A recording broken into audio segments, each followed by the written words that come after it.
Clara Whitfield did not cry when her uncle's fist caught the side of her jaw. She had learned long ago that crying only made men like Silas hit harder. So she fell into the summer dust without a sound, her lips split. Her dress torn at the shoulder, the copper taste of blood already thick on her tongue. The whole town of Red Bluff watched.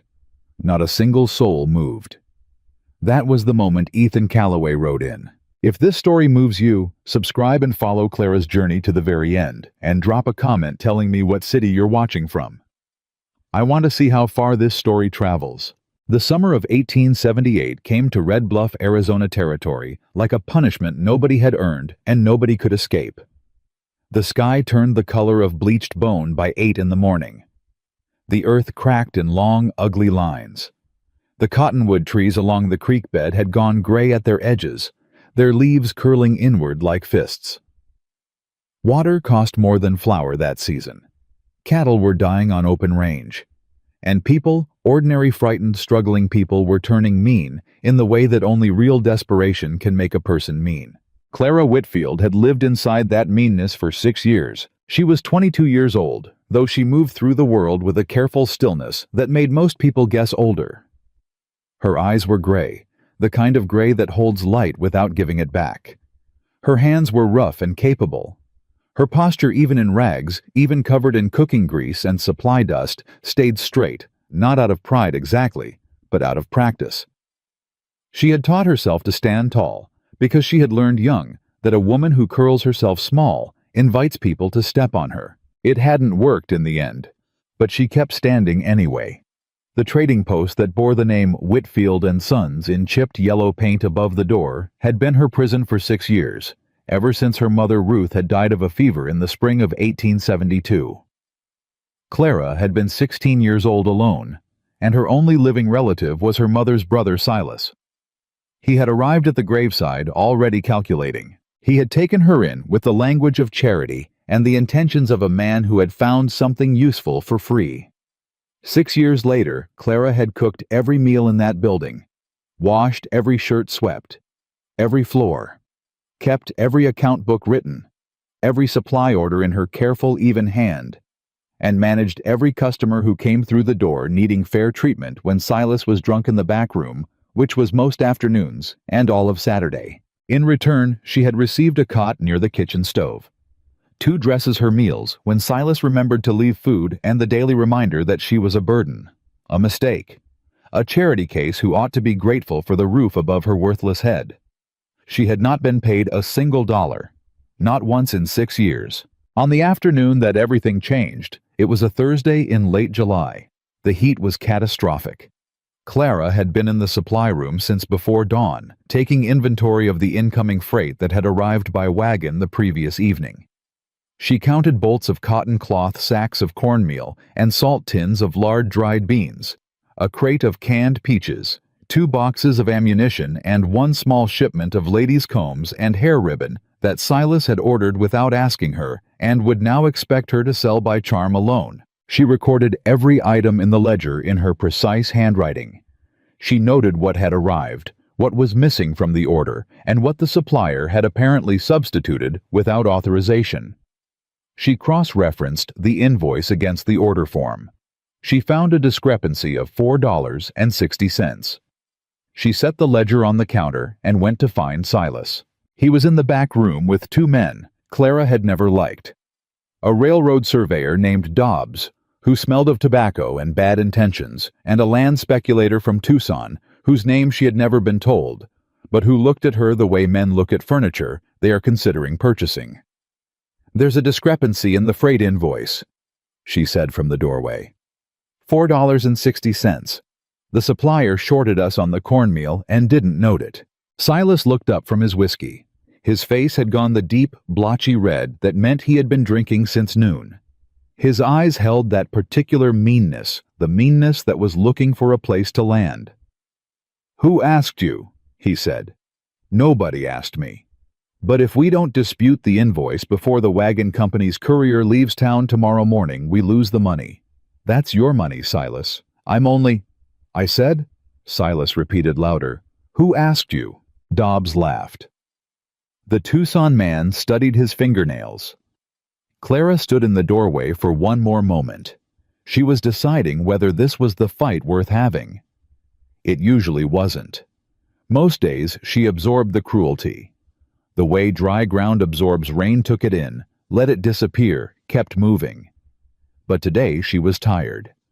The kind of tired that goes past the body. "The freight ledger is on the counter," she said. "If you want to dispute the invoice, it needs to happen before." "Get out," Silas said. She went. She walked back through the supply room, picked up the ledger, and began shelving the new stock. Her hands were steady. Her jaw was set. She shelved cornmeal and lard and ammunition and the ridiculous hair ribbon, and she told herself, as she had told herself 1,000 times before, that she would find a way out. That she was saving toward it. That she had $12 hidden in the lining of her second dress, and that $12 was not enough, but it was more than zero, and more than she'd had a year ago. She was shelving the canned peaches when Silas came through the door. She heard him before she saw him. Heard the particular heavy, unsteady quality of his boots. The sound of a man propelled not by purpose, but by the need to do damage somewhere. "You went through the safe," he said. Clara set down the can of peaches slowly. "I did not touch the safe. $4.60 missing." His voice was climbing. "You've been stealing from me, Silas." She turned to face him. She kept her voice flat and even because she knew from long experience that panic only accelerated things. "The $4.60 is a freight discrepancy. I noted it in the ledger. I was trying to tell you about it so you could, liar." He said it the way a man might say dog without heat, without particular feeling, just a label applied to something beneath consideration. "Your mother was a liar, and you're a liar." Something moved behind Clara's breastbone. She pressed it flat. "Don't," she said quietly. "Don't what?" He stepped toward her. The supply room was narrow, and there were boxes stacked along both walls, and the only way out was through him or through the back window, and she had calculated that distance 100 times over 6 years. "Don't tell the truth about a thieving girl who costs me more than she's worth. I have never stolen from you." Each word was separate and careful. "I have worked in this building for 6 years without pay, and I have not once." The back of his hand caught her face before she finished the sentence. The blow knocked her sideways into a shelf of dry goods. Tins clattered. A bag of flour split. White dust filled the air between them. Clara caught herself on the shelf's edge, one hand braced against the wood. Her left ear was ringing. Her lip had split against her back teeth. She could taste the copper brightness of blood already. She did not make a sound. She straightened, picked up the ledger that had fallen with her, held it against her chest. "Get out of my building," Silas said. "You're done here." She walked out the back and around the building and into the main street of Red Bluff, and the sun was so violent after the dimness of the supply room that she had to stop and let her eyes adjust. The street was busy mid-afternoon, a dozen people conducting the ordinary business of a Thursday, women with market baskets, men discussing cattle prices, children underfoot, 2 wagons being loaded in front of the grain warehouse. Every single person on that street saw her come around the corner. They saw the flour dust in her hair, the blood on her mouth, the torn shoulder of her dress where she'd struck the shelf. Not one person moved. Clara walked to the center of the street, because that was the direction she had been going, and she did not know yet where else to go. Her legs were steady. Her back was straight. The blood from her lip was dripping onto the bodice of her dress, and she pressed the ledger harder against her chest, as if the ledger were something worth protecting, which she supposed it was. It was evidence, after all, of the discrepancy she had tried to report, of the work she had done, of the careful, precise accounting that Silas had decided to call theft. She heard the door of the trading post bang open behind her. Silas came into the street. He had an audience now, and an audience always made him worse. "There she is," he announced to the street of watching faces. "Clara Whitfield, thieving girl, lived off my charity for 6 years and stole from me for the last time." He was walking toward her. Her mama was the same way, ungrateful, worthless, no better than a... That's enough. The voice was not loud. It was not theatrical.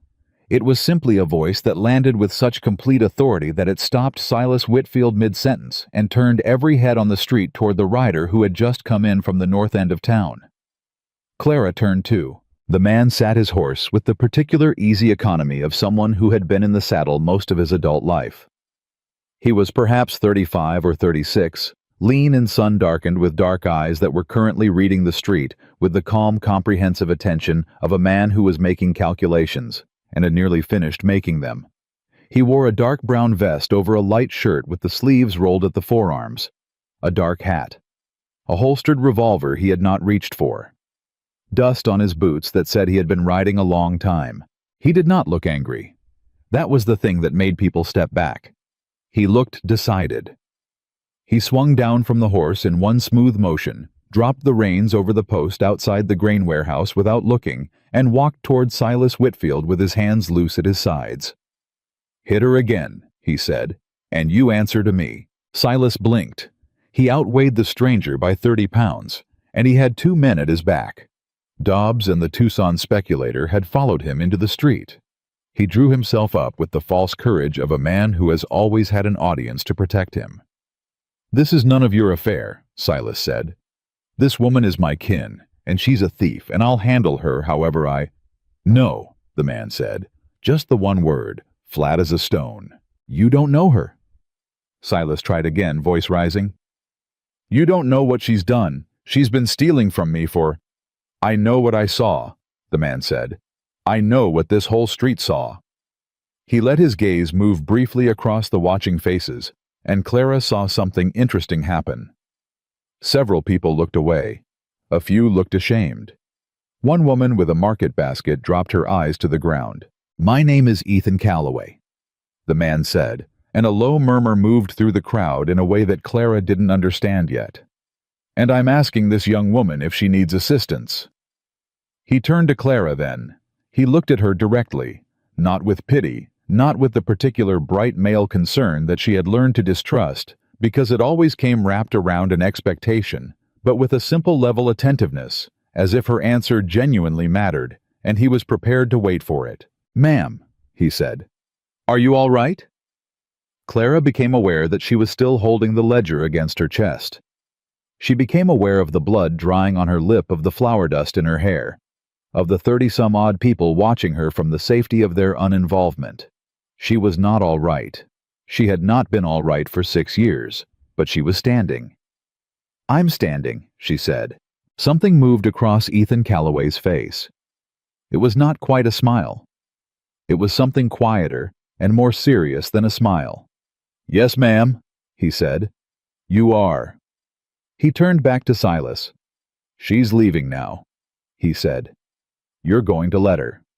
"She's got nowhere to go," Silas said, and his voice had acquired a new quality, not quite uncertain, but reaching for something to stand on. "She's got nothing, nobody. She'll be back by nightfall begging—" "She won't be," Ethan said. He said it with the same flat certainty he said everything, and Clara noticed that Silas did not take another step forward. "And you're going to stay on your side of this street." Dobbs put his hand on Silas's shoulder and said something low and urgent in his ear. Whatever it was, it worked. Silas stopped advancing. His face had gone a darker red. His hands were fists, but he stayed where he was. Ethan turned back to Clara. "I'm riding out to my ranch in about 20 minutes, he said. "I could use someone who can keep supply ledgers. The work is honest, and the pay is fair." He paused. "If that's of no interest to you, I understand, and I'll make sure you get safe to wherever you're headed. Either way, you're not staying here." Clara looked at him for a long moment. She had learned not to trust offers. She had learned that kindness from strangers was usually a prelude to a cost she couldn't afford. She had learned to calculate what people wanted before she let them close enough to take it. She looked at Ethan Calloway's hands. They were still loose at his sides. He hadn't moved toward her. He was standing at a careful distance, giving her room that she hadn't known until this moment she had been desperate for. "You said fair pay," she said. "Yes, ma'am." "What does that mean specifically?" Something shifted in his expression, something that might have been the beginning of respect. $1.50 a week plus room and board, same as I pay my head cook. Clara did the math in her head in 3 seconds flat. That's more than your head cook should be accepting, she said.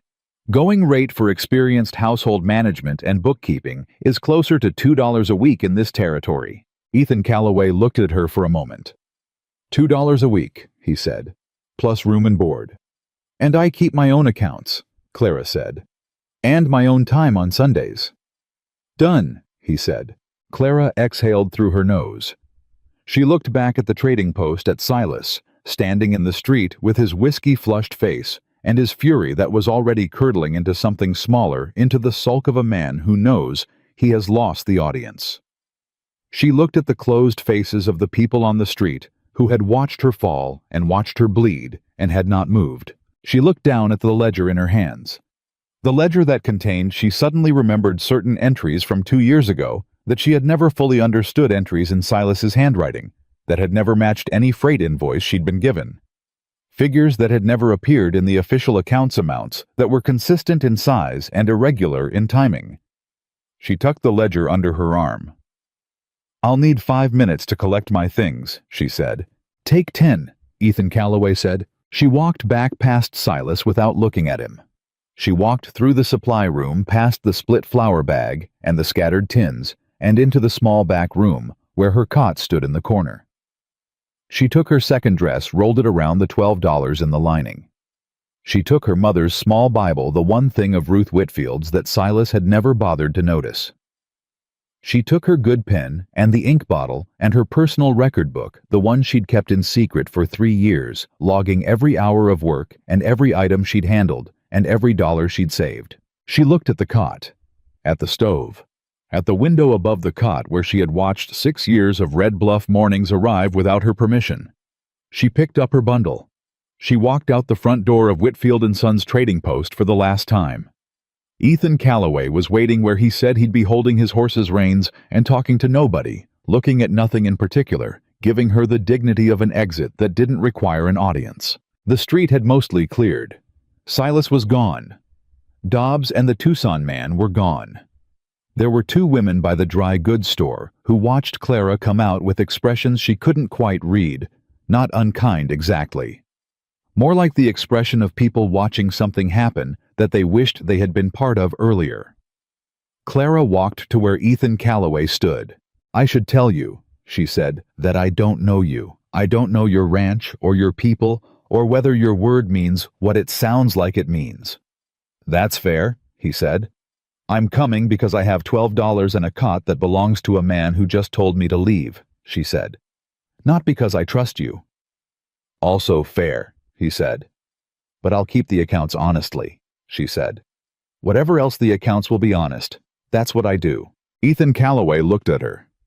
Really looked at her the way very few people had looked at Clara Whitfield in 6 years. As if she were a complete person. As if what she'd just said mattered, and he was actually considering it. I reckon honest accounts are exactly what I need, he said. He offered to help her up onto the spare horse he had on a lead line. She mounted without assistance, the ledger tucked firmly under one arm and her small bundle strapped behind the saddle with practiced efficiency. They rode north out of Red Bluff in the full blaze of the afternoon sun, and Clara did not look back. She was thinking about those ledger entries. The irregular figures in Silas's handwriting. The amounts that never matched any invoice she'd seen. She was thinking that $12 was not enough. That $2 a week plus room and board was a better start. That she was 22 years old and had been kept in a room above a trading post stove for 6 years and had never stopped keeping records. She pressed her hand against the ledger under her arm. There was something in these numbers. She didn't know exactly what yet, but she was going to find out. The road north toward Calloway Ranch unrolled ahead of them through the cracked summer earth, and the sky was enormous and pale above, and the heat pressed down on Clara Whitfield's shoulders like something that had been there a long time, familiar, heavy, and for the first time in 6 years, possibly temporary. She straightened her back. She rode. The road to Calloway Ranch was 14 miles of hard-packed earth that offered no shade and no conversation, and Clara was grateful for both. She did not try to fill the silence. Neither did Ethan Calloway. He rode slightly ahead enough to lead, but not enough to ignore her, and he checked back on her twice in the first hour, not hovering, not fussing, just the brief assessing glance of a man who had taken on a responsibility and intended to keep it. Both times, she met his eyes steadily, and both times he looked forward again without comment. She appreciated that too. She had spent 6 years in a building full of noise. Silas's voice, the clatter of the trading post, the opinions of customers, the endless low-grade static of a man who required an audience even when he was alone. Silence was not something she was accustomed to being offered. She held the ledger across her knees the entire ride. Her hands kept returning to it the way a tongue returns to a sore tooth, not seeking comfort exactly. Seeking the thing that needs attending. By the time the roof of the main house came into view, the sun had dropped enough to turn the sky copper and rust at the edges, and Clara's back ached from the ride, and her lip had stiffened where it had split, and she realized, extraordinarily hungry. She had not eaten since the piece of cornbread she'd had before dawn. She did not mention any of this. Ethan Calloway's ranch was not what she had expected, though she could not have said precisely what she had expected. It was a working ranch that was the first and most important thing. Not a showplace. Not the kind of spread that existed to impress visitors. The fences were repaired where they needed to be repaired and left plain where they didn't need impressing. The barn was large and practical. There were 6 ranch hands visible from the yard as they rode in, and every one of them looked up, assessed, and went back to work with the efficiency of men who had things to finish before dark. One man did not go back to work. He was perhaps 50 with a grizzled beard and the permanent squint of a man who had spent decades reading weather, and he walked toward them with a rolling gait that suggested an old injury to his right hip that had healed badly and been ignored. "Boss," he said, nodding at Ethan. Then he looked at Clara, at the dried blood on her lip, the flour dust in her hair, the ledger on her knees, and something moved through his weathered face that was neither pity nor intrusion. It was simply acknowledgement. "Ma'am." "This is Walt Briggs," Ethan said. "My foreman. Walt, this is Miss Clara Whitfield. She'll be handling household management and the supply ledgers." Walt looked at Clara for one more moment. "You eat yet today?" he asked. It was such a direct and practical question that Clara felt something loosen unexpectedly in her chest. "No," she said. "I'll have someone put something together," Walt said, and that was that. No performance of sympathy. No commentary on her condition. Just the recognition of a need and the immediate intention to address it. She decided she liked Walt Briggs. Ethan helped her down from the horse, offered his hand. Didn't take over when she was managing, let go the moment she was steady. A small thing. She noticed it. "I'll show you where you'll be staying," he said. "Then we can talk about the work whenever you're ready. Tonight or tomorrow morning, whichever you prefer." "Tonight," Clara said immediately. He looked at her. "You just rode 14 miles on a borrowed horse after—" "Tonight?" she said again. He nodded once. "Tonight then." The room she was given was small and plain and clean, and it had a window that faced east, and there was a proper bed with a real mattress and a washstand, with a ceramic basin and a door that locked from the inside. Clara stood in the middle of it for a moment after Ethan left and looked at the door with the lock on it, and felt something she hadn't felt in so long she almost didn't recognize it. She felt like she could breathe. She washed her face, changed her dress, examined her lip in the small mirror above the washstand, swollen, but the split was clean and would heal. She unpacked her bundle with the efficiency of someone who had learned to keep possessions minimal and organized. Mother's Bible on the windowsill, ink and pen on the small desk, her personal record book beside them, the ledger she set in the center of the desk. She was going to come back to those entries. Supper was plain food served in the kitchen by a stout woman named Dora, who ran the ranch kitchen with the cheerful authority of someone who knows her domain is the most important room in any building. Dora set a plate in front of Clara without ceremony. Beans, salt pork cornbread, a cup of strong coffee, and said, "Eat it while it's hot. I don't reheat." "Yes, ma'am," Clara said and meant it. She was halfway through the plate when Ethan came in and poured himself coffee and sat across from her without asking, which she found she didn't mind. "Tell me about the ledger work that needs doing," she said. He looked at her over his coffee cup. "You just got here.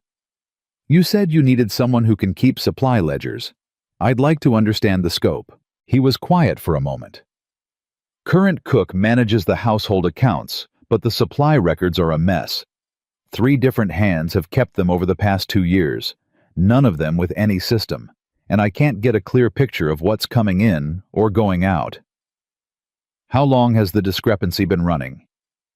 He paused at the word discrepancy. "What discrepancy?" "There's always a discrepancy when 3 different people keep records with no system. The question is whether it's an arithmetic problem or a judgment problem." She took a sip of coffee. "Arithmetic problems are easy. Judgment problems depend on whether anyone was dishonest or only careless." Ethan set down his cup. He was looking at her with that same level attentiveness she'd noticed in the street in Red Bluff, as if she were saying something worth actually hearing. "I don't know," he said. "That's why I need someone who can figure it out." "I can figure it out," Clara said, "but I need full access to every record going back 3 years, every invoice, every freight receipt, every account book. No exceptions." "Done?" he said. She nodded.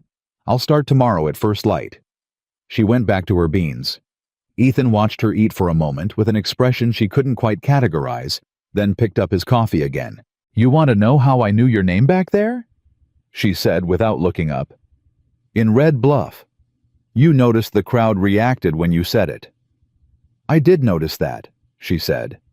"My family ranched this land for 20 years, he said. "My father built this place. He died 4 years ago." He paused. "My younger brother died 2 years after that. Stampede." Clara set down her fork. She looked at him.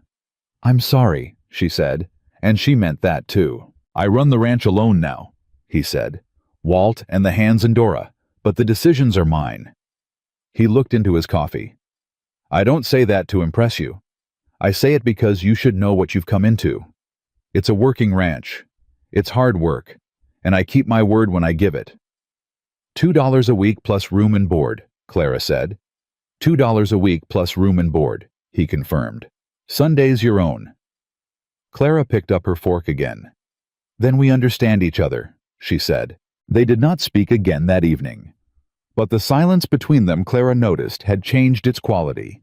It was no longer the silence of 2 strangers thrown together by circumstance. It was the beginning of a different kind of silence, the kind that exists between people who have said what needs to be said and found it sufficient. She was back in her room by 8 o'clock. She sat at the desk for an hour before bed and opened Silas's ledger to the entries she remembered. In the lamplight, with no noise and no Silas and no freight to shelve, she could look at them properly for the first time. The entries were in Silas's handwriting.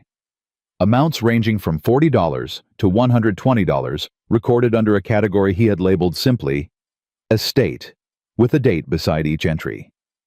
Clara stared at the word estate for a long moment. Her mother had owned something. Clara had always known this in an abstract way. Ruth Whitfield had come from a family with property, and when she'd married Clara's father, she had brought a small inheritance with her.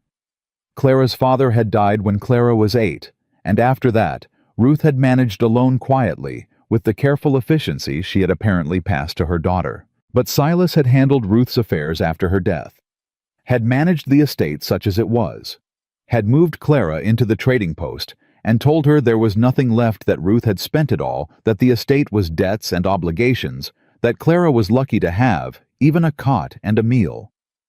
Clara looked at the figures in the ledger. $40, $70, $120, $60, $95, recorded over 4 years. Under the label, estate. That was money coming in from somewhere. That was money Silas had recorded receiving and had never mentioned. Her hands were entirely still on the ledger. Her breathing was careful and deliberate. She turned to the next page, and the next. The entries continued through 3 years of records irregular in timing, but consistent in source, and then they stopped 2 years ago, and what replaced them was a new category labeled simply land, and a single entry of $400. $400, received once 18 months ago, and nothing after. Clara sat back in her chair. She was a woman who understood accounts. She understood that money did not generate itself and did not disappear without a record. Money came from somewhere and went somewhere, and if you were patient and precise, and willing to follow the numbers without flinching from where they led, you could usually find both ends of the thread. She had a thread. She would follow it. She closed the ledger, set it precisely in the center of the desk, and went to bed. She slept better than she had in 6 years. She was at the ranch's main account desk before sunrise with a cup of Dora's coffee, and every ledger the ranch had produced in 3 years stacked in 2 neat piles beside her. Walt Briggs, arriving to start his morning rounds, found her there and stopped in the doorway. "You need anything?" he asked. "I need to know who kept records before me," she said without looking up, "and whether any of them are still on the property." "Tom Hicks kept them last," Walt said. "Before Tom, it was a temporary man name of Garfield who stayed 3 months and left owing money. Before that, Ethan kept them himself." "Is Tom Hicks still here?" "Left in the spring. Got a place of his own up north." "All right." She dipped her pen. "Thank you, Mr. Briggs." Walt stood there a moment longer. "You find something wrong," he said. "I'll tell you when I know what I've found," she said. "For now, I'm only looking." Walt nodded once, the nod of a man who respects precision, and left her to it. What she found over the course of that first morning was a disaster. Not dishonesty as it turned out. Not in the ranch records anyway. What she found in Callaway Ranch's supply ledgers was the accumulated chaos of 3 different men recording the same kinds of transactions in 3 entirely different systems, cross-referencing nothing, reconciling nothing, and collectively producing a set of books that were technically accurate in their individual pieces and completely incoherent as a whole. She estimated Ethan was losing approximately $8 a month to untracked discrepancies. Not theft, not fraud. Simply the mathematical consequence of no one ever comparing incoming invoices against outgoing payments, against inventory counts, against the accounts she was currently reading. $8 a month, $96 a year. Over 3 years, that was close to $300 dissolved into confusion. She was still working when Ethan appeared at noon, with a plate of food she had not asked for and did not particularly want to stop working for, but she ate it because she noticed hungry again.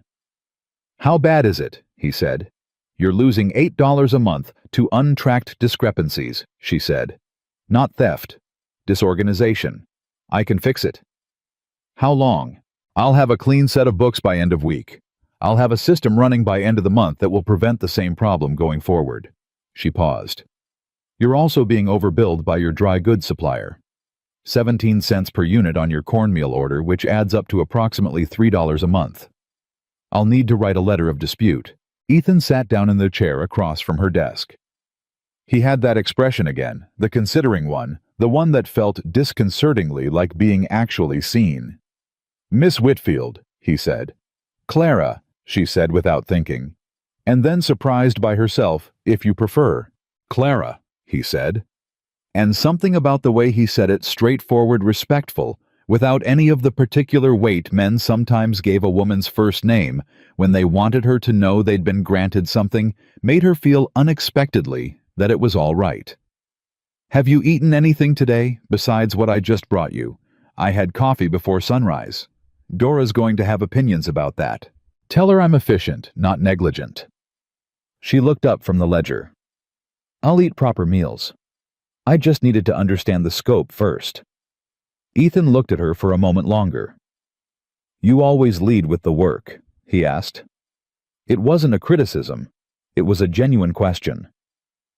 "Work is what I can control," Clara said, and she meant it as a simple statement of fact. But something shifted in Ethan's face when she said it, something that looked for just a moment like recognition. He nodded slowly. "I reckon I understand that," he said. She believed him. The first week at Callaway Ranch passed in the rhythm of labor. Early mornings, long hours at the desk afternoons, walking the property with Walt to understand the supply chain. She was now responsible for tracking evenings with Dora, learning the kitchen accounts.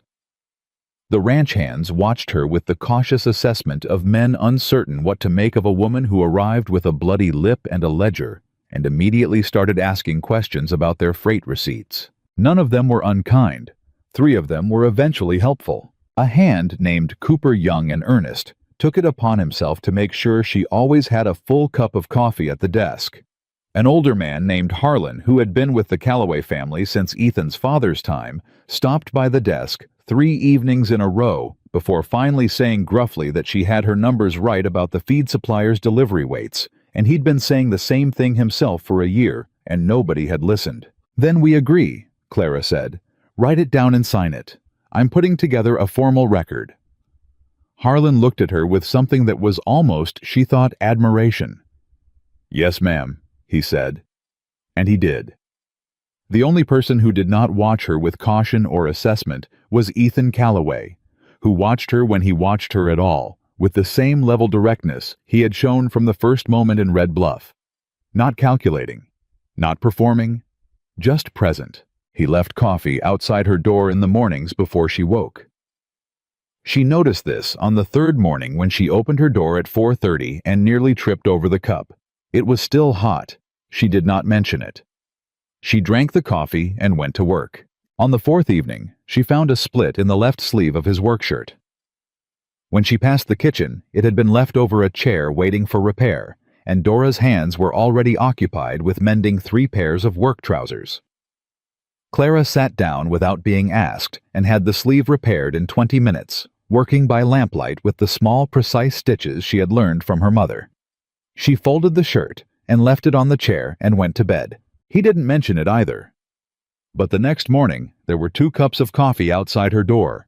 She discovered the missing cattle sale money on the 6th day. She had been reconciling the previous year's livestock records against the bank deposit records Walt had provided, cross-referencing sale dates and animal counts, and per-head prices against actual deposits. And there it was.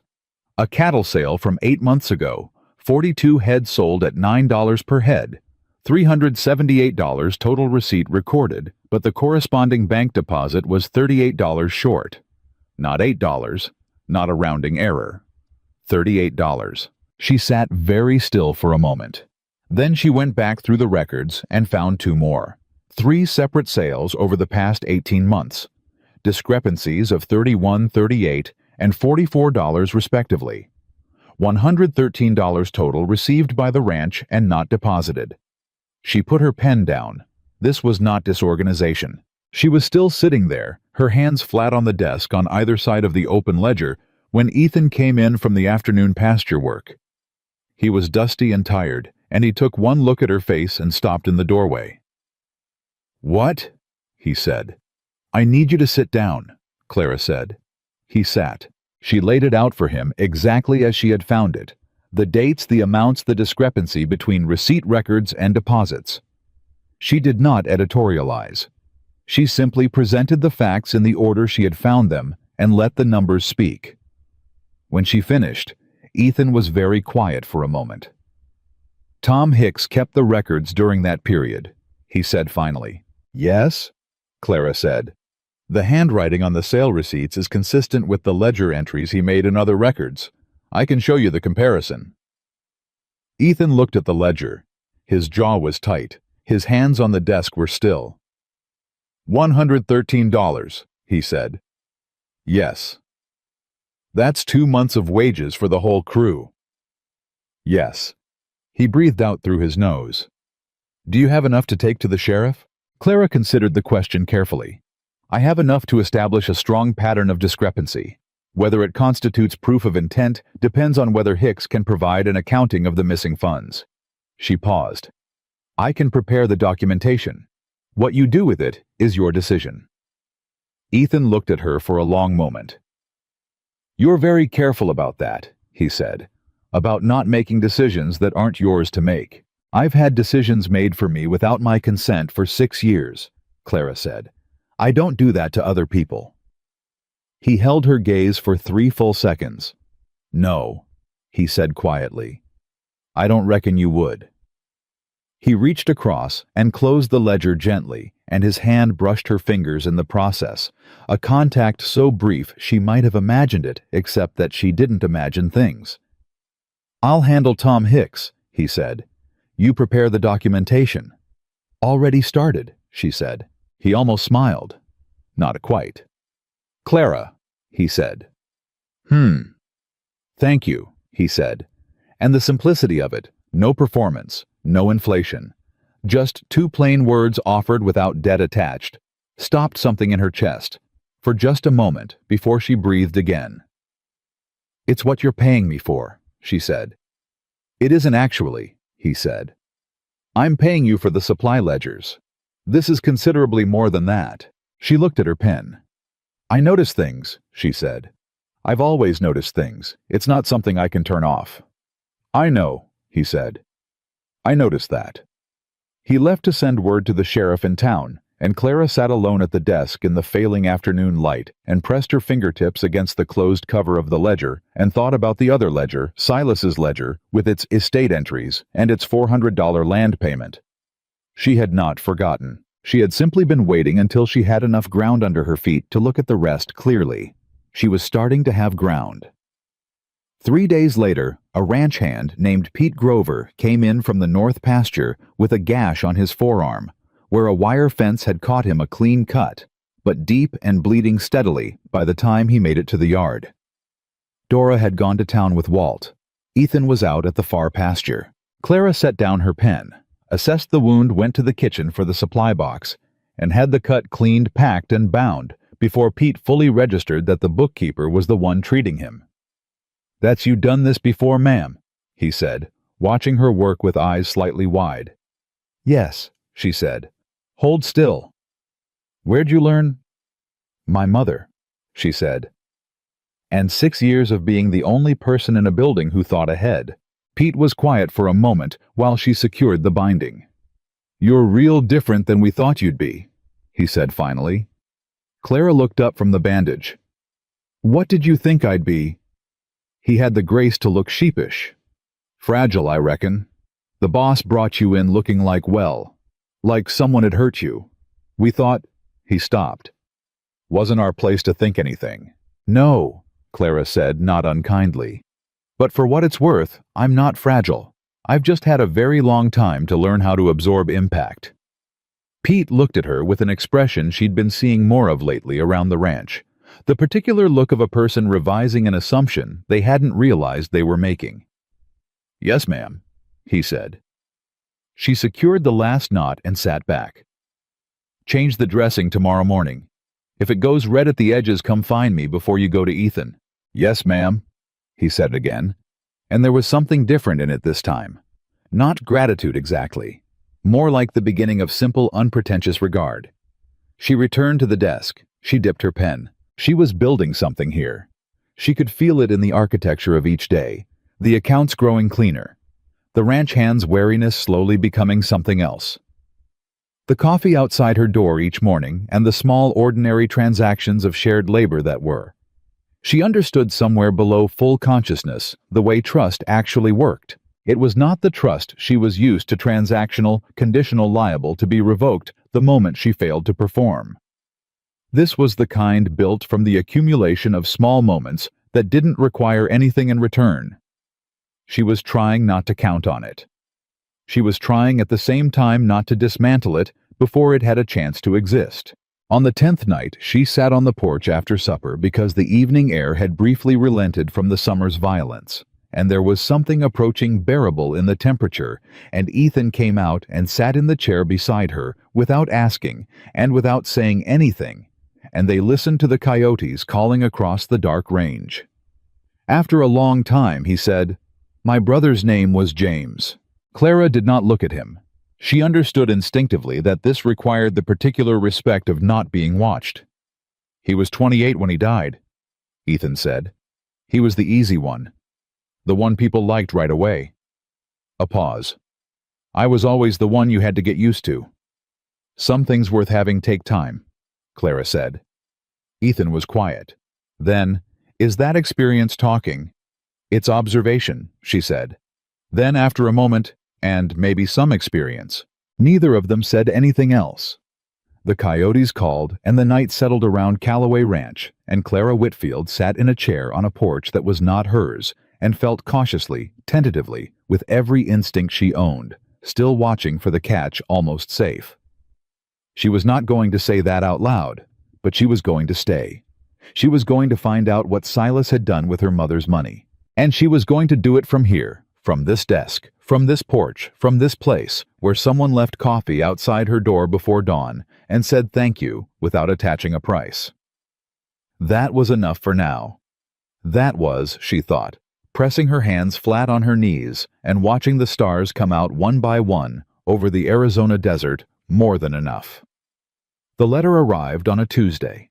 Clara knew it was from Red Bluff before Walt handed it to her because it had no return address, and the handwriting on the outside was not Silas's.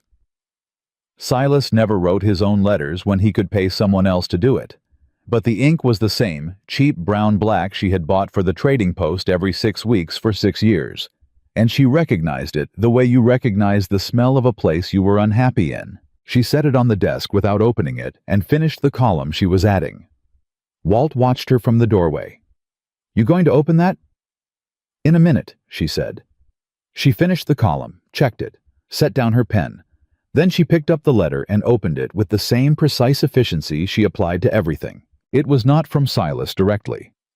It was from a man named Gerald Hatch, who identified himself as a solicitor operating out of Tucson and who wrote in the particular dense, weaponized language of legal correspondence designed to obscure simple intentions behind complicated words. The simple intention, once Clara had stripped it down, was this: Silas Whitfield was asserting that Clara had left his household in possession of property belonging to him specifically, a ledger book containing business records, and he was demanding its return within 10 days, or he would pursue legal remedy.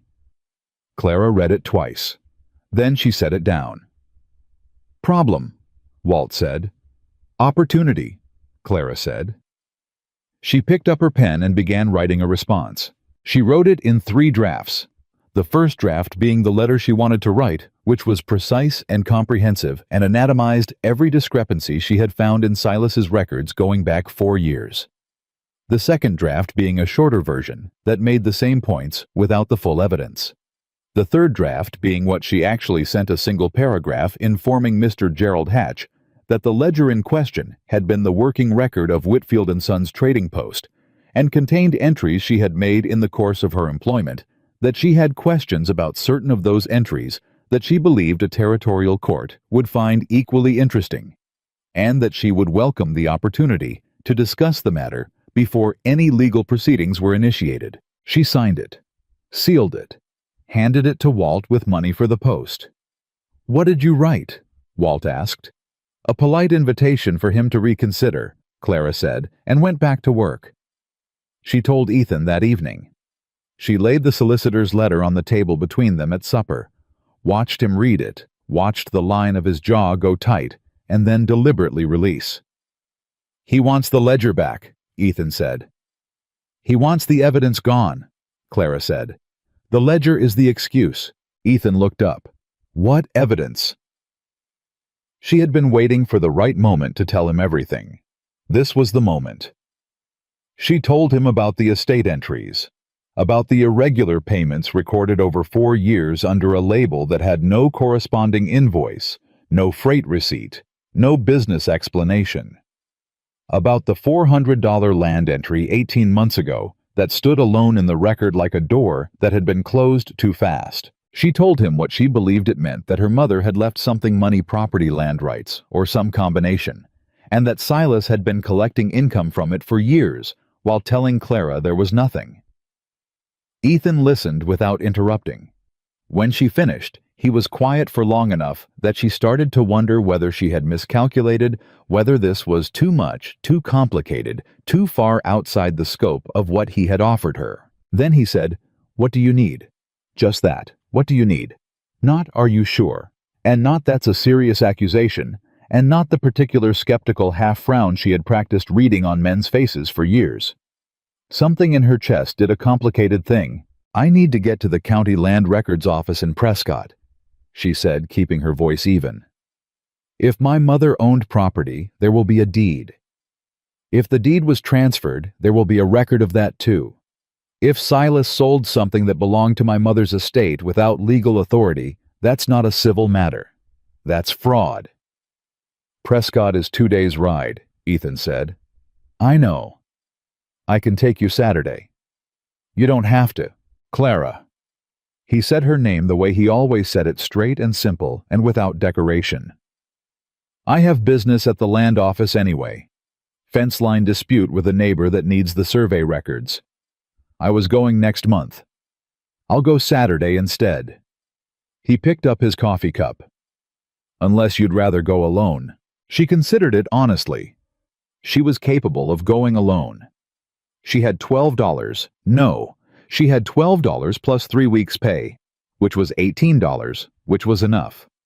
But Prescott was 2 days' ride, and she didn't know the road, and Ethan Calloway's name in this territory apparently meant something, and she acknowledged to herself with only a small internal argument, safer with him than without him.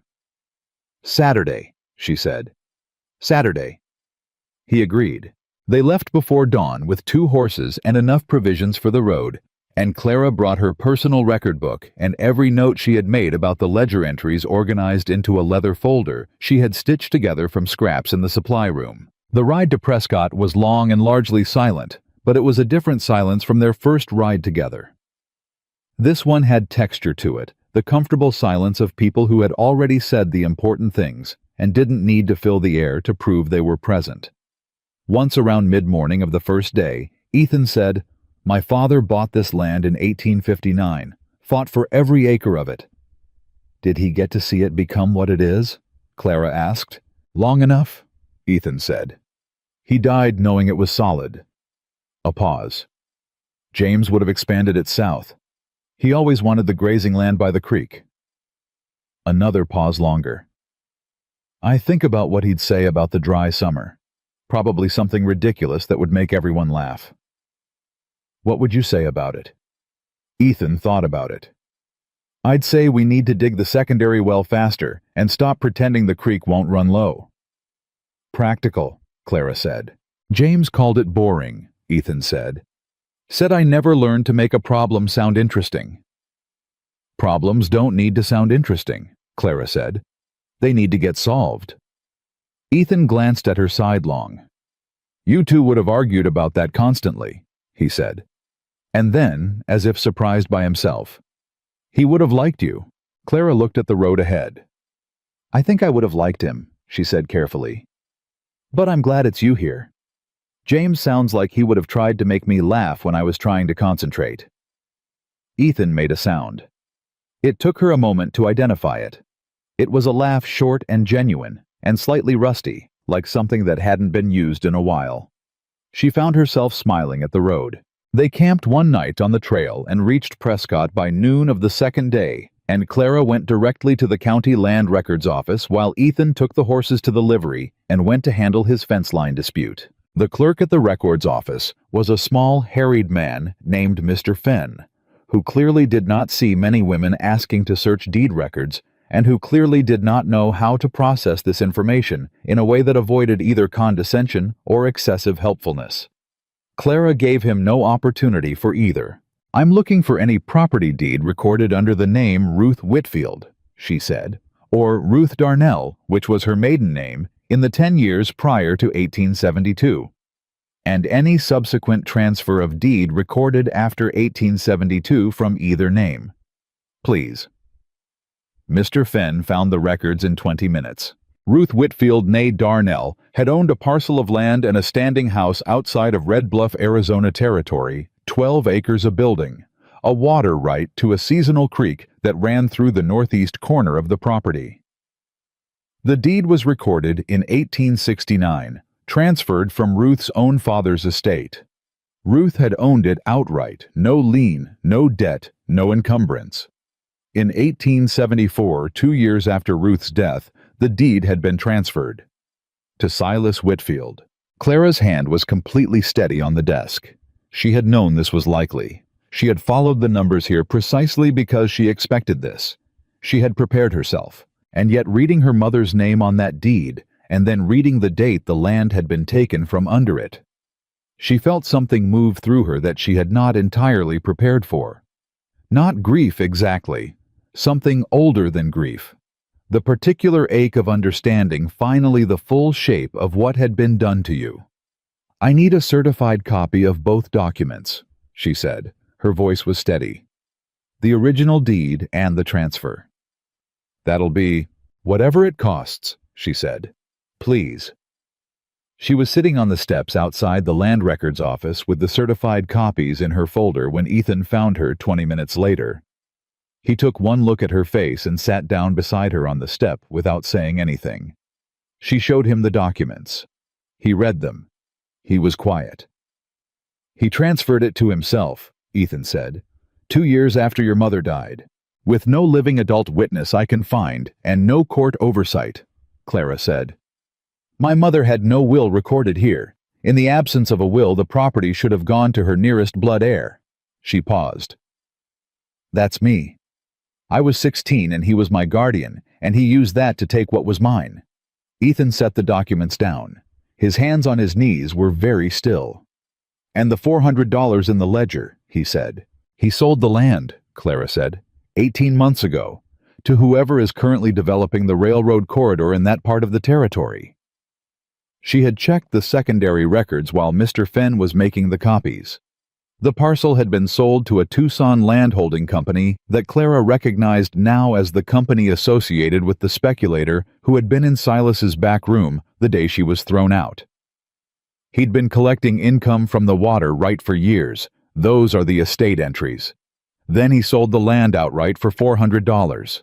Your land," Ethan said. "My mother's land," Clara said, "which was supposed to come to me." Ethan was quiet for a long moment. Then he said with a careful evenness that she recognized as controlled anger, "What do we do?" Clara had been thinking about this since Prescott had appeared on the horizon. "The territorial attorney's office is 3 blocks from here," she said. "I have the deed. I have the transfer document with a signature that may not hold up to scrutiny. I have the ledger entries showing income received from the property that was never disclosed to me as the legal heir. And I have 3 years of my own unpaid labor that constitutes under territorial law a debt owed." "That's enough to open a case," Ethan said. "It's enough to open a case," Clara agreed. "Whether it's enough to win one depends on things I don't control." She paused. "But I'm not asking for your help with that part. That's mine to handle." Ethan looked at her directly. "I know," he said. "I wasn't offering to handle it. I was asking what we do, in terms of how I can support what you're doing." The distinction landed on Clara with a quiet force she hadn't expected. "Come with me to the attorney's office," she said. "Not to speak for me, just to be there," he said. "Yes," she said. "Let's go," he said.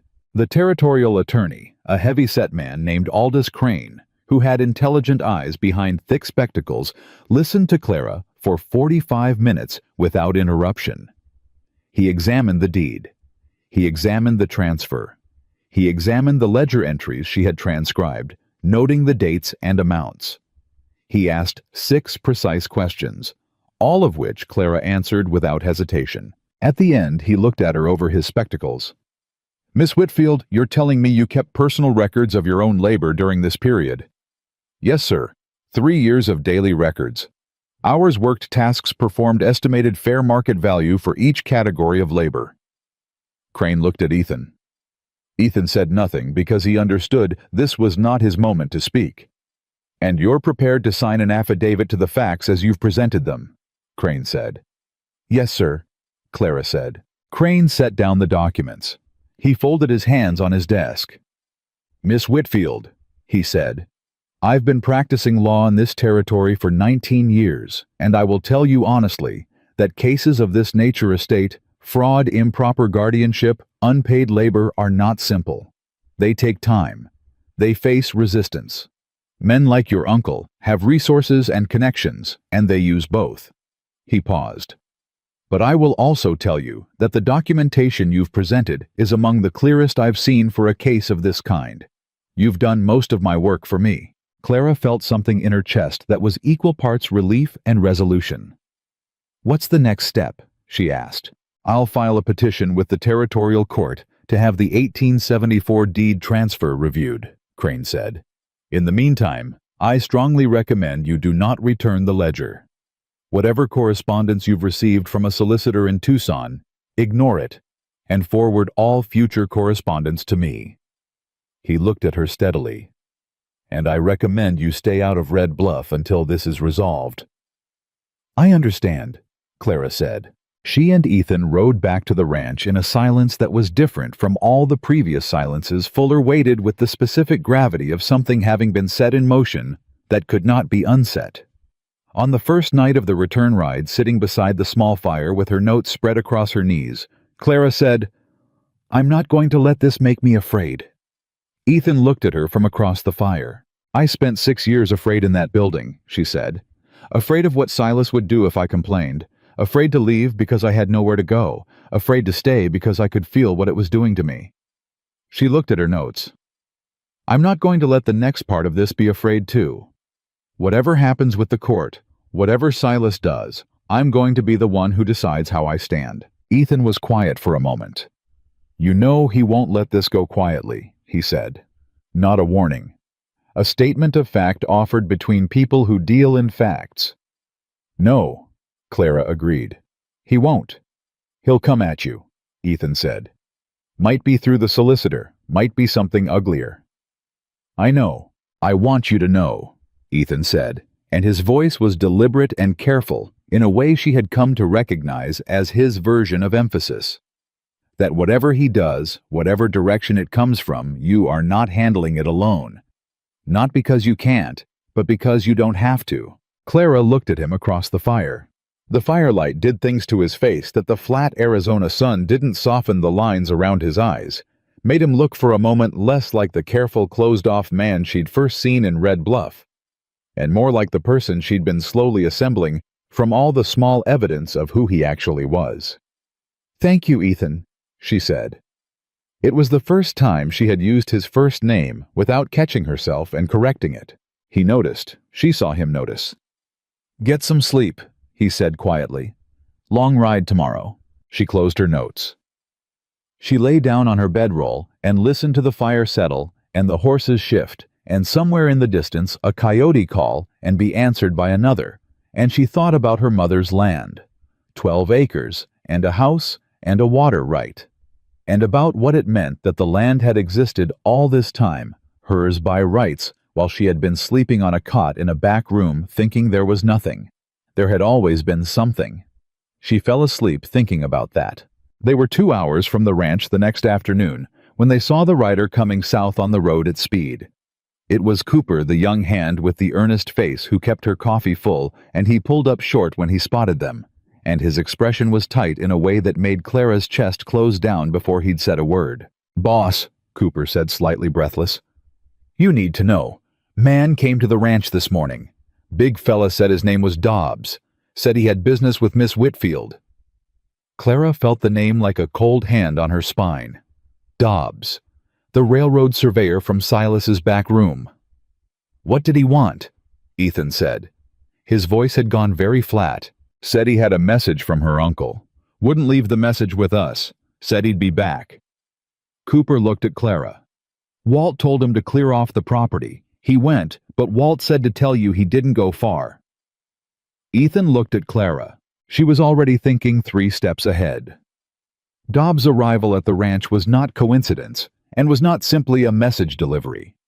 Dobbs was in that back room the day she was thrown out. Dobbs was connected to the Tucson Land Company that had bought her mother's land. Dobbs was, she now understood with the cold clarity of someone whose numbers had just clicked into alignment, not a railroad surveyor at all, or not only that. He was Silas's connection to the land deal. He was the man who had helped Silas sell what wasn't his to sell, and he had just come to the ranch where she was staying, which meant Silas knew where she was, which meant the timeline she had assumed she had before things escalated had just collapsed. "How long ago?" she said. 3 hours, maybe," Cooper said. She looked at Ethan. I need to get back to the ranch and get to the ledger. Why the ledger? Because if Dobbs is who I think he is, his name is in it, she said. And I need to make sure those pages are copied and secured before anything else happens to them. Ethan put his heels to his horse. They rode the last 2 hours in 40 minutes. Walt was in the yard when they arrived, and the look on his face when he saw them confirmed what Cooper had already said. The situation had not simplified in their absence. Dobbs came back, Walt said before Ethan dismounted. Hour ago. Had another man with him this time. I told them to leave again. They left. He paused. But one of the hands saw them stop on the north road. Just stopped, waiting. Clara was already moving toward the house. She went to the desk. She opened the ledger to the relevant pages. She copied every entry, every date, every amount, 3 full pages of meticulous transcription in her careful hand, with notations in the margins identifying what each entry likely corresponded to, based on what she now knew from the Prescott land records. She made 2 copies. She was sealing the second copy into an envelope addressed to Aldous Crane attorney Prescott when Ethan came in. 1 copy to Crane, she said without turning around. 1 copy in the desk, and I need the original somewhere Dobbs and Silas can't reach it. I'll put it in the lockbox in the barn, Ethan said. Walt has the only other key. Good. She turned around. He was standing in the doorway, and he looked at her with an expression she didn't have a complete name for something that was partly the same. Controlled anger she'd seen at the attorney's office, and partly something else, something that had more to do with her specifically and the situation she was in, something that she decided after a moment's consideration was concern.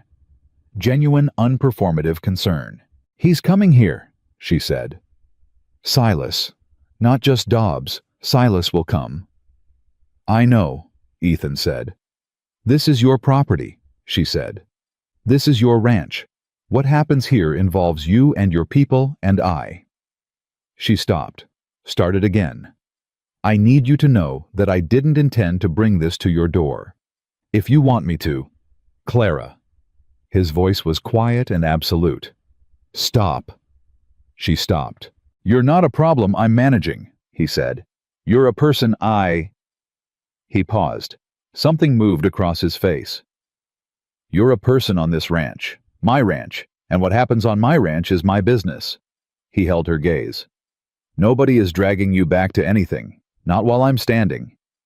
Clara looked at him for a long moment. She thought about the first time she'd heard his voice hit her again, and you answer to me, and how she had initially classified it as the intervention of a man who needed to be a hero, needed the performance of protection, needed the story of himself as the person who stepped in. She knew now it wasn't that. He wasn't performing. He was simply the kind of man who meant what he said and said what he meant, and had apparently decided somewhere between a split lip in Red Bluff and a fire on the Prescott Road that she was worth standing beside.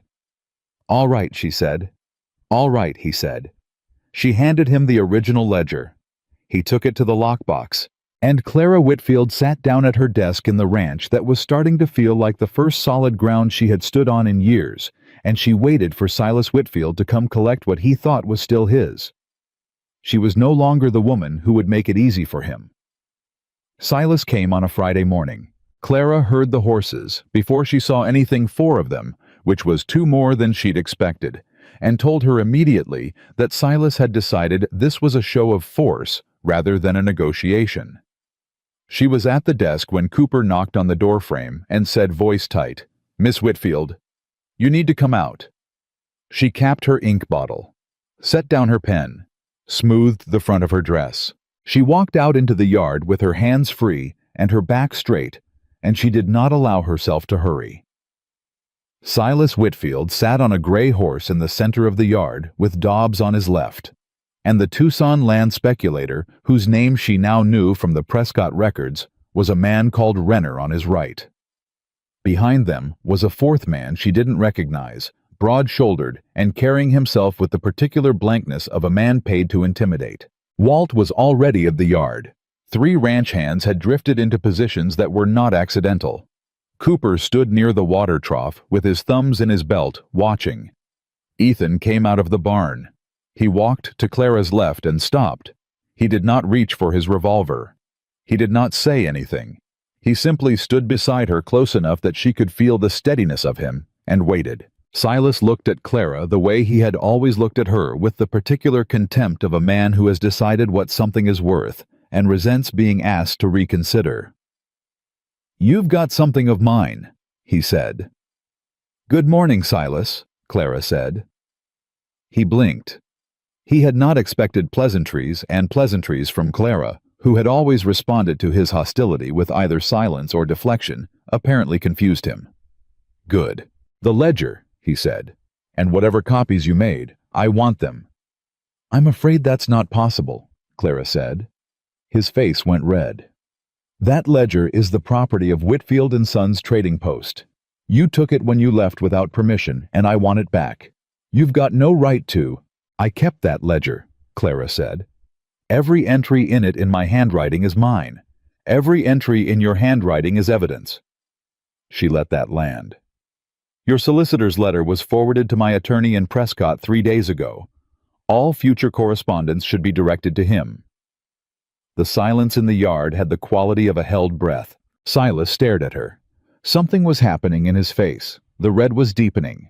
The contempt curdling into something uglier, something that recognized it was being outmaneuvered and hated the feeling with a violence it wasn't yet expressing. "Your attorney," he said. "Yes," Clara said. "You don't have money for an attorney." "I do now," she said. $2 a week adds up." Dobbs leaned over and said something low to Silas. Silas shook his head without taking his eyes off Clara. "You think you've got something on me," he said. "Some numbers in a book. That's nothing. You're nothing. You're a girl with no family, no land, no standing in any court in this territory, and whatever story you've put together from a few ledger entries is not going to hold against a man of property and—" "The property you stole," Clara said. The words landed in the yard like a stone in still water. "My mother owned 12 acres and a house outside Red Bluff," Clara said, and her voice was level and clear, and she did not look away from Silas's face. "She owned it outright with a water right. She left no recorded will, which means under territorial law, her estate passed to her nearest blood heir. That's me. I was 16 years old, and you were my legal guardian, and you used that position to transfer her land deed to yourself 2 years after her death." She paused. "I have the certified copies from the Prescott Land Records Office. I have your ledger entries showing 4 years of income from the property's water right that you collected and never disclosed. And I have the record of your sale of that land to Mr. Renner's company 18 months ago for $400. She let her gaze move briefly to Renner. "Which I suspect Mr. Renner is very interested in discussing, given that the title he purchased may not have been clean." Renner's expression did not change, but something behind his eyes shifted in a way that told Clara her arrow had found the mark. Silas swung down from his horse.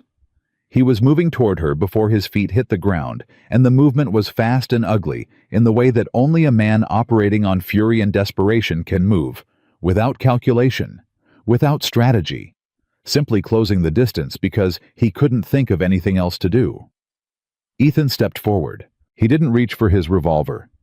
He simply moved one step forward so that he was between Silas and Clara, and he stood there, and the look on his face was not anger and not performance, but simply the absolute refusal of a man who has made a decision and will not be moved from it. Silas stopped. He was 2 feet from Ethan, and he stopped. "Back up," Ethan said. Quiet, final. "This is between me and her," Silas said.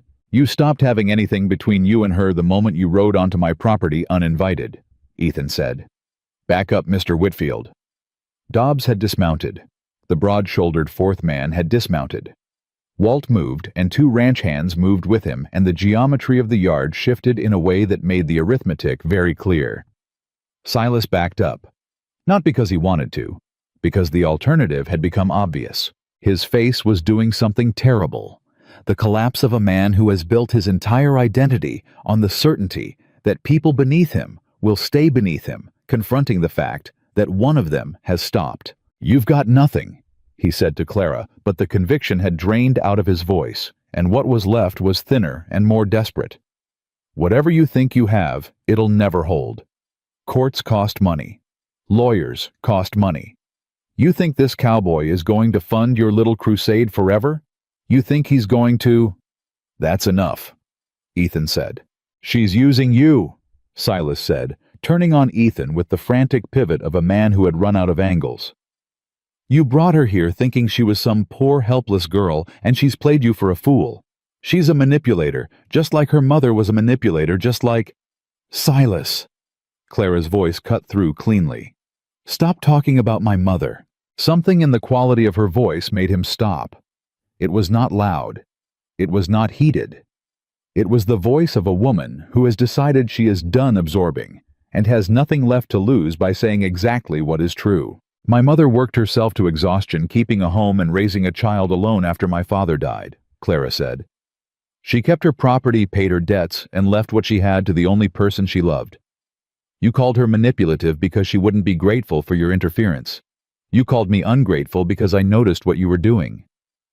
She took one step forward, not toward Silas, toward the truth she was saying. You have been calling women difficult your entire life, and what you meant was that we could see you. We could always see you. We just didn't have anywhere else to go. The yard was completely silent. Dobbs was looking at his boots. Renner was looking at something in the middle distance with the expression of a man calculating his own exposure. The broad-shouldered fourth man was looking at Clara with an expression that had started as blankness and was becoming something else, not quite shame, but its close neighbor. Silas looked at her for a long moment with an expression she had never seen on his face before. She had seen his contempt and his cruelty and his drunken self-pity and his blunt, reflexive violence. She had never seen this. He looked, she realized, small. Not physically. Something internal. The particular smallness of a man who has been seen clearly and knows it and can't find a way to dispute it. You'll regret this, he said finally. It was all he had left. No, Clara said. I really don't think I will. Silas looked at Ethan. Whatever he saw in Ethan's face ended the conversation. He remounted his horse. Dobbs remounted. Renner had not dismounted and now simply wheeled his horse. The fourth man lingered for just a moment. He looked at Clara. He looked like he was going to say something. Then he remounted and followed the others without speaking. They watched the four horses leave the yard and take the south road back toward Red Bluff. Nobody moved for a moment. Then Walt exhaled through his nose and said to no one in particular, "Well," and that was enough. Cooper let out a long breath and looked at Clara with unconcealed admiration. "Miss Whitfield, that was something." "That was a beginning," Clara said. "Not an ending." She turned to Ethan. "He'll go to the sheriff, his version. We need to get to Sheriff Ames first." "Walt," Ethan said. "Already thinking it," Walt said. "I'll ride in this afternoon. I'll write the statement now," Clara said, and went back inside to her desk. She wrote for 2 hours. The statement was comprehensive and precise. Dates, amounts, legal references, the specific entries from the ledger cross-referenced against the Prescott deed records. She wrote it the way she wrote everything, without embellishment, without emotional appeal, with the cold and complete clarity of documented fact. Let the numbers do what they did. They were very good at telling the truth. Walt took the statement and a copy of the ledger entries and rode for town. The afternoon passed in an uneasy quiet that everyone on the ranch felt, but nobody spoke. Dora made a supper nobody was particularly hungry for. The hands came and went, with the deliberate purposefulness of people who need to be useful with their hands when their minds are unsettled. Ethan came and sat at the table across from Clara's desk at 5 o'clock. He had a cup of coffee she hadn't heard him pour. "You should know," he said, "that I meant what I said this morning, about not handling this alone." "I know you meant it," Clara said without looking up from the notes she was organizing. "I also want you to know that what you did out there—" He paused. "What you said to him. That wasn't just fighting back. That was something else." She looked up. "That was someone deciding they're done apologizing for existing," he said. "That's not a small thing." Clara looked at him for a moment. She thought about saying something deflecting and efficient, something that moved the conversation forward without sitting in the territory he was opening. She didn't. "I've been deciding that for a while," she said. Today was just the first time I said it out loud, where he could hear it. Ethan nodded slowly. He turned his coffee cup in his hands. "My father used to say that the worst thing a man can do is make someone feel small for as long as it takes them to believe it," he said. "He said the best revenge for that kind of thing is to get big enough that they can't reach you anymore." "Is that what you did?" Clara asked. "After James died." He was quiet for a moment. "No," he said. "After James died, I got small. I just did it quietly enough that nobody noticed." He looked at his cup. "This ranch runs, and the accounts are kept, and the cattle are moved, and to everyone watching, that's a functioning man. But I wasn't—" He stopped. "I wasn't here. Not entirely. Not in a way that mattered." Clara set down her pen. She gave him the full attention that kind of honesty deserved. "And now," she said. He looked up. His eyes were very direct. "Now I'm here," he said simply. They sat with that for a moment, not awkwardly, not performing comfort. Just two people who had said the true thing and were letting it exist between them. Then hoofbeats came up the road, and both of them stood. It was Walt returning faster than expected. And beside him was a man Clara didn't recognize, a lean, precise-looking man with a badge on his coat and the measured, assessing expression of someone accustomed to arriving after things have already gone wrong. "Sheriff Ames," Ethan said. "Ethan." The sheriff dismounted. He looked at Clara with the same measuring expression. "You'd be Miss Whitfield." "Yes, sir," Clara said. "I've had a very interesting afternoon," Sheriff Ames said. "Your man here reached me before your uncle did, which was fortunate. I've had time to read your statement and look at these ledger copies before listening to Silas Whitfield tell me a story that doesn't match either of them." He looked at the copies Walt had given him. "I've also had a wire back from the territorial court in Prescott confirming that an attorney named Crane filed a petition this morning regarding the deed in question." Clara felt something loosen in her chest. "Silas Whitfield is currently at the jail in Red Bluff," Sheriff Ames continued. "Not under arrest, not yet, but under what I would call a strong suggestion that he remain available for questioning." He looked at Clara. "I have some questions for you as well, Miss Whitfield, if you're willing." "Yes, sir," Clara said immediately. "Whatever you need." She answered his questions for an hour at the kitchen table. Ethan sat at the end of the table and said nothing, which was exactly what she needed him to do. Ames was thorough and professional, and he asked the same questions twice in different ways. The way a man who is building a case checks his mortar, and Clara answered both versions with the same precision. When it was done, Ames gathered his notes. "I'll need the original ledger," he said. "It's in the lockbox in the barn," Ethan said. They retrieved it. Clara watched Ames receive it with the particular quiet of someone watching something important move out of their hands and into the hands of the process that will determine what it means. "What happens now?" she asked. "The territorial court will review the deed transfer," Ames said. "That's civil, and it'll take some months. The financial fraud, the estate income he collected without disclosure, that's criminal, and that moves faster." He paused. "Renner is a complication. The land company has lawyers. That part will be contested." He looked at Clara steadily. "I won't promise you easy, but I'll tell you that what you've brought me is solid. Better documented than half the cases I've ever built myself." "Thank you, Sheriff," Clara said. He left as the last light was going from the sky. Clara stood in the yard after his horse disappeared down the road and breathed the night air and felt under the fear and the tension and the accumulated weight of the day. Something she identified after a moment as satisfaction. Clean and precise, and hers. She had done this. She had followed the numbers. She had prepared the documentation. She had stood in the yard this morning and said the true thing and not run from it. Whatever came next, the courts, Renner's lawyers, the months of uncertain process, she had built the foundation of it herself, with her own hands and her own mind, and 6 years of noticing things that people assumed she wasn't noticing. Ethan came and stood beside her. "You should eat something," he said. I know, she said. Dora's going to have strong opinions. She always does. Neither of them moved for a moment. Thank you, Clara said quietly. For this morning. For standing there. I told you I would, he said. You did, she said. I'm still thanking you. She heard him exhale, not quite a sigh, something more like a release. You don't have to thank me for that, Clara. I know I don't have to, she said. I want to.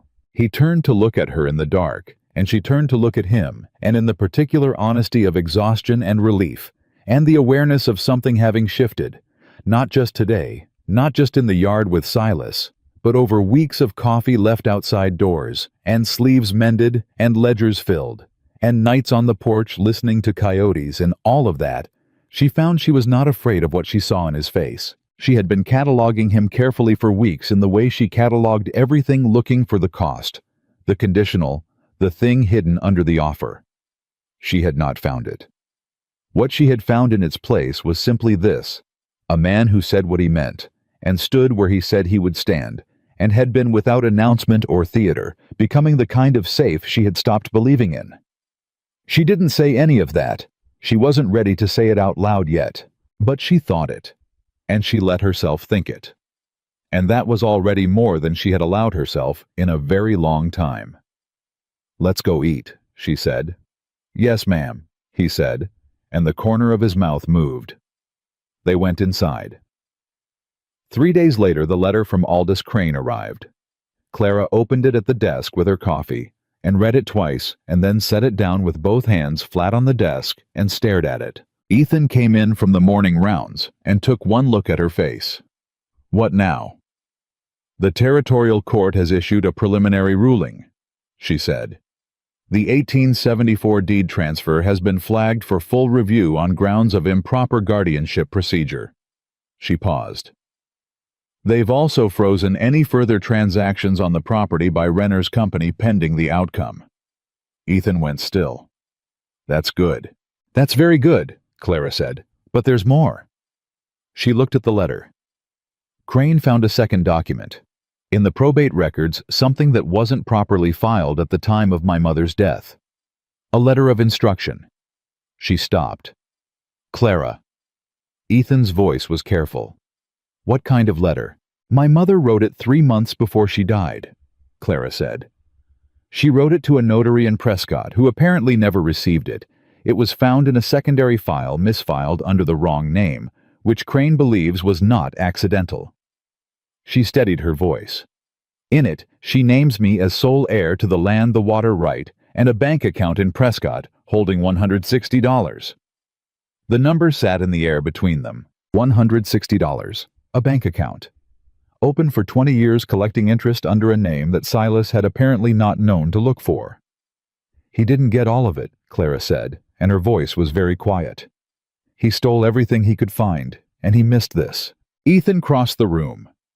He sat down in the chair across from the desk, leaned forward with his elbows on his knees, and looked at her with the full direct attention she had come to understand was his form of presence, not hovering, not performing, just completely there.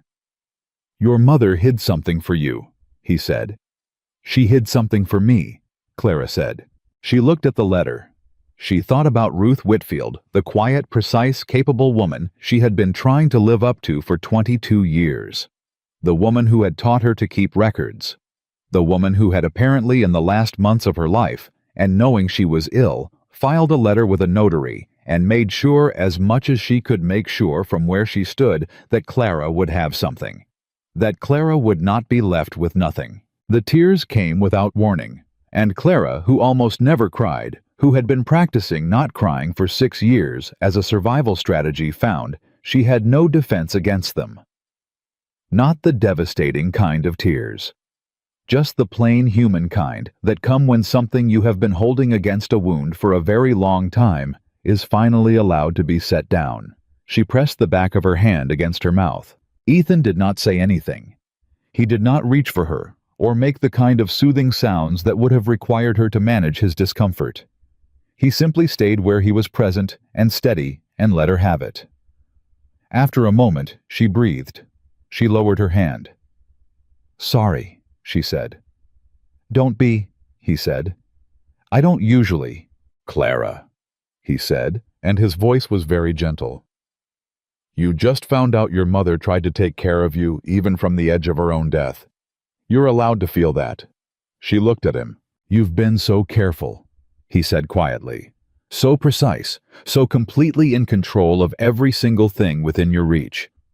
For weeks I've watched you come into a strange place and make order out of chaos and stand in a yard and face down a man who hurt you and not flinch once." He paused. "You're allowed 1 minute of not being in control." She looked at her hands on the desk. They were trembling slightly. "1 minute?" she said. "I'll time it," he said, and there was something in his voice that was so carefully, precisely kind that she almost laughed. She didn't quite laugh, but something in her chest that had been clenched for a very long time unclenched just slightly in the direction of it. She pressed her hand flat on the letter. "She thought Ruth Whitfield loved you. She planned ahead for you. She did what she could. She thought you found it. After 22 years and 6 years in that building and 14 miles on a borrowed horse and 2 days to Prescott and a yard full of hired men, you found it." "All right," she said. Her voice was steady. "I'm done." "Fully 60 seconds," Ethan said solemnly. This time she did laugh, a short, real, slightly unsteady sound that surprised her. Ethan looked at her when she laughed. His expression did something she had not seen it do before. Something that was not his considered attentiveness, or his quiet anger, or his careful concern. Something simpler and more unguarded than any of those. She filed it. She would examine it later when she had room. "I need to write to Crane," she said. "And I need to ask him about accessing the bank account and what documentation the court will require to establish my claim to it." "Write the letter," Ethan said.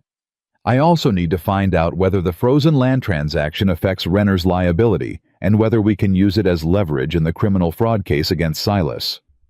"Write that in the letter too," Ethan said. "And I need to eat something because I haven't since last night." "That one I can solve right now," he said and stood up. He brought her a plate from the kitchen without ceremony and set it on the corner of the desk where she could reach it without moving the letter, and went to pour himself more coffee, and returned and sat across from her while she wrote and ate. And the morning went on around them, Walt calling to a hand in the yard, horses in the barn, Dora singing something off-key in the kitchen, the ordinary living sounds of a place that continued existing, regardless of the extraordinary things happening inside it. Clara wrote the letter to Crane. She ate every bite on the plate. She organized her notes. She thought once about the fact that the desk she was sitting at in the room she was sitting in on the ranch she had arrived at 3 weeks ago with $12 and a stolen ledger, and a split lip, had somehow become the place from which she was conducting the legal reclamation of her entire life. She thought about what Ethan had said. "You're not a problem I'm managing. You're a person." She thought about her mother's letter filed 20 years ago with a notary in Prescott, waiting in a misfiled folder for someone precise enough to find it. She thought, "I found it, Mama. I'm here." She sealed the letter to Crane. Outside, she heard hoofbeats, a single rider coming up the north road fast, which was unusual enough that she lifted her head and listened. Walt's voice called across the yard. "Boss, boss, you need to come out. There's smoke coming from the south ridge." Ethan was already moving before Walt finished the sentence. Clara set down her pen and stood, and the cold presentiment that had been sitting in the back of her mind since Silas rode away 3 days ago clicked into sudden cold focus. Silas would not take this quietly. She had known that. She followed Ethan out of the door and into the yard and looked south where Walt was pointing, and she saw it, a column of dark smoke rising from the direction of the hay shed, thick and fast, and already large enough to mean the fire had been burning for longer than anyone had noticed. And in the same moment that she registered the smoke, she registered that the ranch hand Pete was not in the yard, and that Pete had mentioned at breakfast he was going to check the hay shed inventory this morning, and that the hay shed was where the smoke was coming from. "Pete," she said. Ethan was already running. Clara ran after him, and she was not afraid. She was thinking, calculating distance and smoke volume, and time elapsed, and the location of the water barrels, and the direction of the wind, and she was running with her skirt in her hands and her boots hitting the dry ground. And somewhere behind her, she could hear the whole ranch mobilizing Walt, shouting horses being moved away from the direction of the fire, and she was thinking, the lockbox is in the barn, not the hay shed, the ledger is safe, the copies are with Crane. The letter is sealed, and then she was thinking Pete. The hay shed was fully burning when they reached it. The doors were closed. Ethan hit the hay shed doors with his shoulder, and they gave not locked, just swollen with heat, and the smoke that rolled out was immediate and thick, and the kind that gets into your lungs before your brain registers what's happening. Pete! Ethan's voice cut through the roar of the fire. An answer came from the far left corner. Coughing ragged, but an answer. Clara did not stop at the threshold. She pulled the collar of her dress up over her mouth and went in behind Ethan, and the heat was a wall she walked through rather than around, and she could hear the fire eating the dry timber above them, with a sound like something enormous and hungry, and she was not thinking about fear. She was thinking about the left corner and the distance to it, and whether the roof was going to hold. Pete was on the ground, one leg pinned under a fallen support beam that the fire had weakened from above. The beam was not yet burning, but the hay around it was, and Pete was conscious and coughing and trying to push himself free with both arms and not getting anywhere. Ethan reached him first. He got his hands under the beam and lifted. Clara saw the effort in every line of his body, the muscles in his forearms, the set of his jaw, and the beam moved 3 inches, which was enough. "Pull him," Ethan said. Clara grabbed Pete under both arms and pulled, and Pete made a sound that was partly pain and partly relief, and came free from under the beam, and Ethan dropped it and got Pete's other arm over his shoulder, and they moved for the door.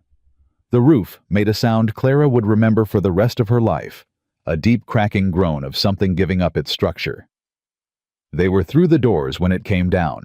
The rush of heat behind them was enough to push all 3 of them forward into the yard, and Clara went to her knees in the dirt with Pete half across her and coughed until her eyes watered. And when she could see again, Walt was there, and 2 hands were lifting Pete, and Ethan was beside her, with his hand on her back, and the hay shed behind them was collapsing in on itself in a roar of fire and smoke. "You're all right," Ethan said. It was not a question. He was checking his hand on her back, his eyes on her face checking. "I'm all right," she said. She looked at his face. There was soot along his jaw, and his shirt was scorched at the left shoulder, and his eyes were still doing what they did when he was frightened, going very still and very direct, like everything that was not essential had been stripped away. "Pete," she said. "He's breathing," Walt said from 10 feet away. "Leg might be broken. He's breathing." Clara exhaled. She sat in the dirt of the yard and breathed and let herself do it. Let the shaking come and pass. Let her body have the 20 seconds it needed to understand that it was outside and not inside, that the roof had come down behind her and not on her, that she was on solid ground. Then she stood up. She looked at the burning shed. And then she looked at the road. "Silas did this," she said. "Or Dobbs," Ethan said. He was standing beside her close, and his voice had the flat, controlled quality of anger that has found a direction. Either way, same order. "Someone on foot could have reached that shed from the south road without being seen from the yard," Clara said. "If they came early morning before the hands were all out. Sheriff Ames needs to know," Walt said. "He needs to know everything," Clara said. "The arson, Pete, the timing." She turned to Ethan. "This changes the criminal case. Obstructing justice, destruction of property, attempted evidence tampering. This isn't just the estate fraud anymore." "I know," Ethan said. She looked at him. "I need to write to Crane again." "I know," he said again.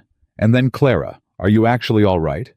Are you?" She understood the question beneath the question, not about the smoke or the heat, about the whole of it, the fire and Silas and the deed and the letter, and the 22 years of accumulation that had brought her to this exact moment, standing in a yard with soot on her dress, and her mother's legal case in the hands of a territorial court.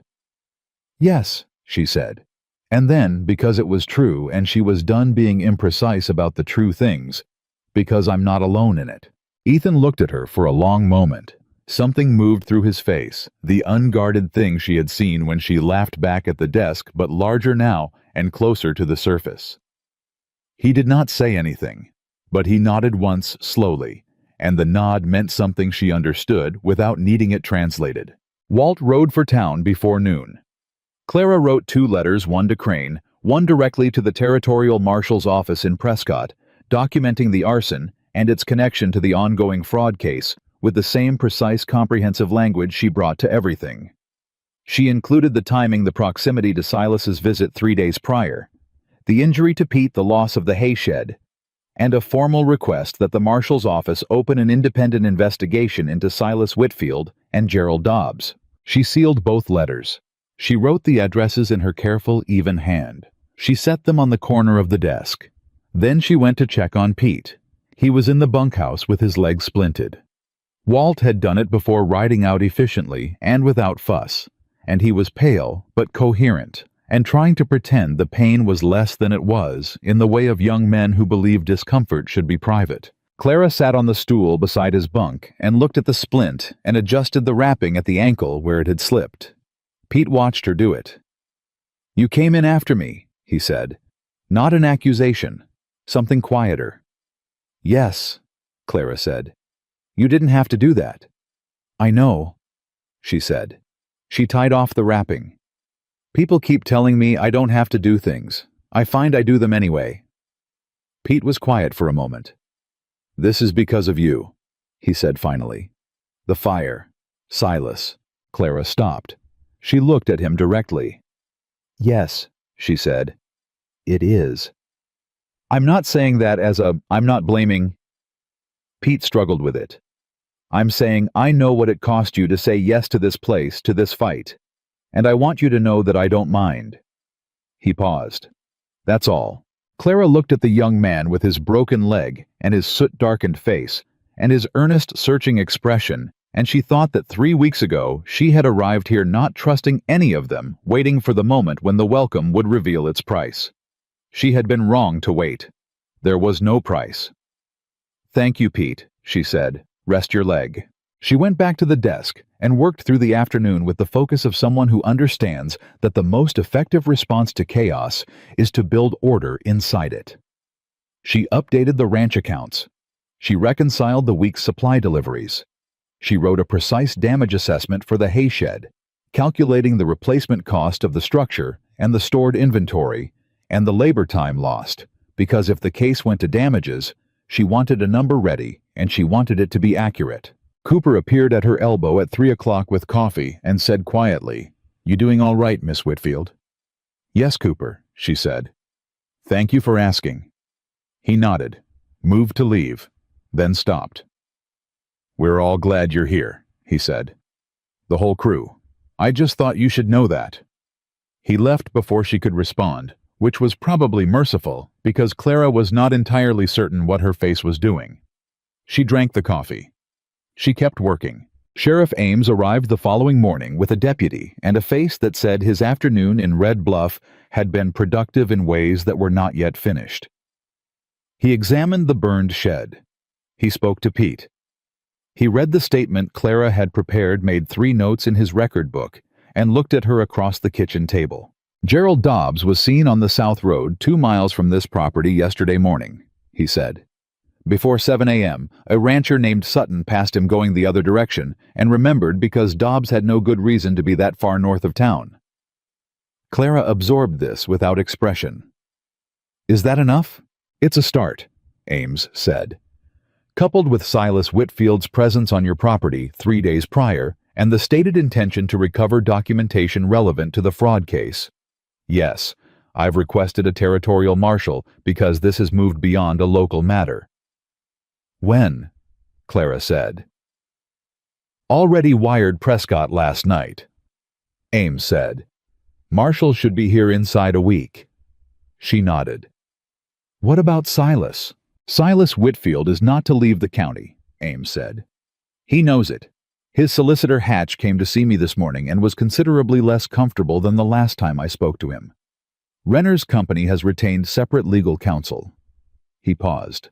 When the land company separates itself from a client that fast, it usually means they've decided he's the problem. He is the problem, Clara said. Yes, ma'am, Ames said. I'm beginning to understand that clearly. After Ames left, Ethan found Clara in the yard standing in the morning air with her hands at her sides and her face turned slightly upward, not looking at anything in particular. He stood beside her for a moment. "The marshal in a week," she said. "Renner's lawyers cutting Silas loose. Ames with a witness placing Dobbs on the South Road." She breathed out. "It's moving." "It is," Ethan said. "I thought it would feel more triumphant," she said. "It just feels like more work." "Most good things do," he said. She looked at him sideways. "Is that your version of wisdom?" "James always said I stated the obvious and called it philosophy." She laughed genuinely, the way she had been learning to laugh over these weeks without managing it first. "He wasn't wrong," she said. Ethan smiled. A full, real smile, not the corner of the mouth thing she usually got.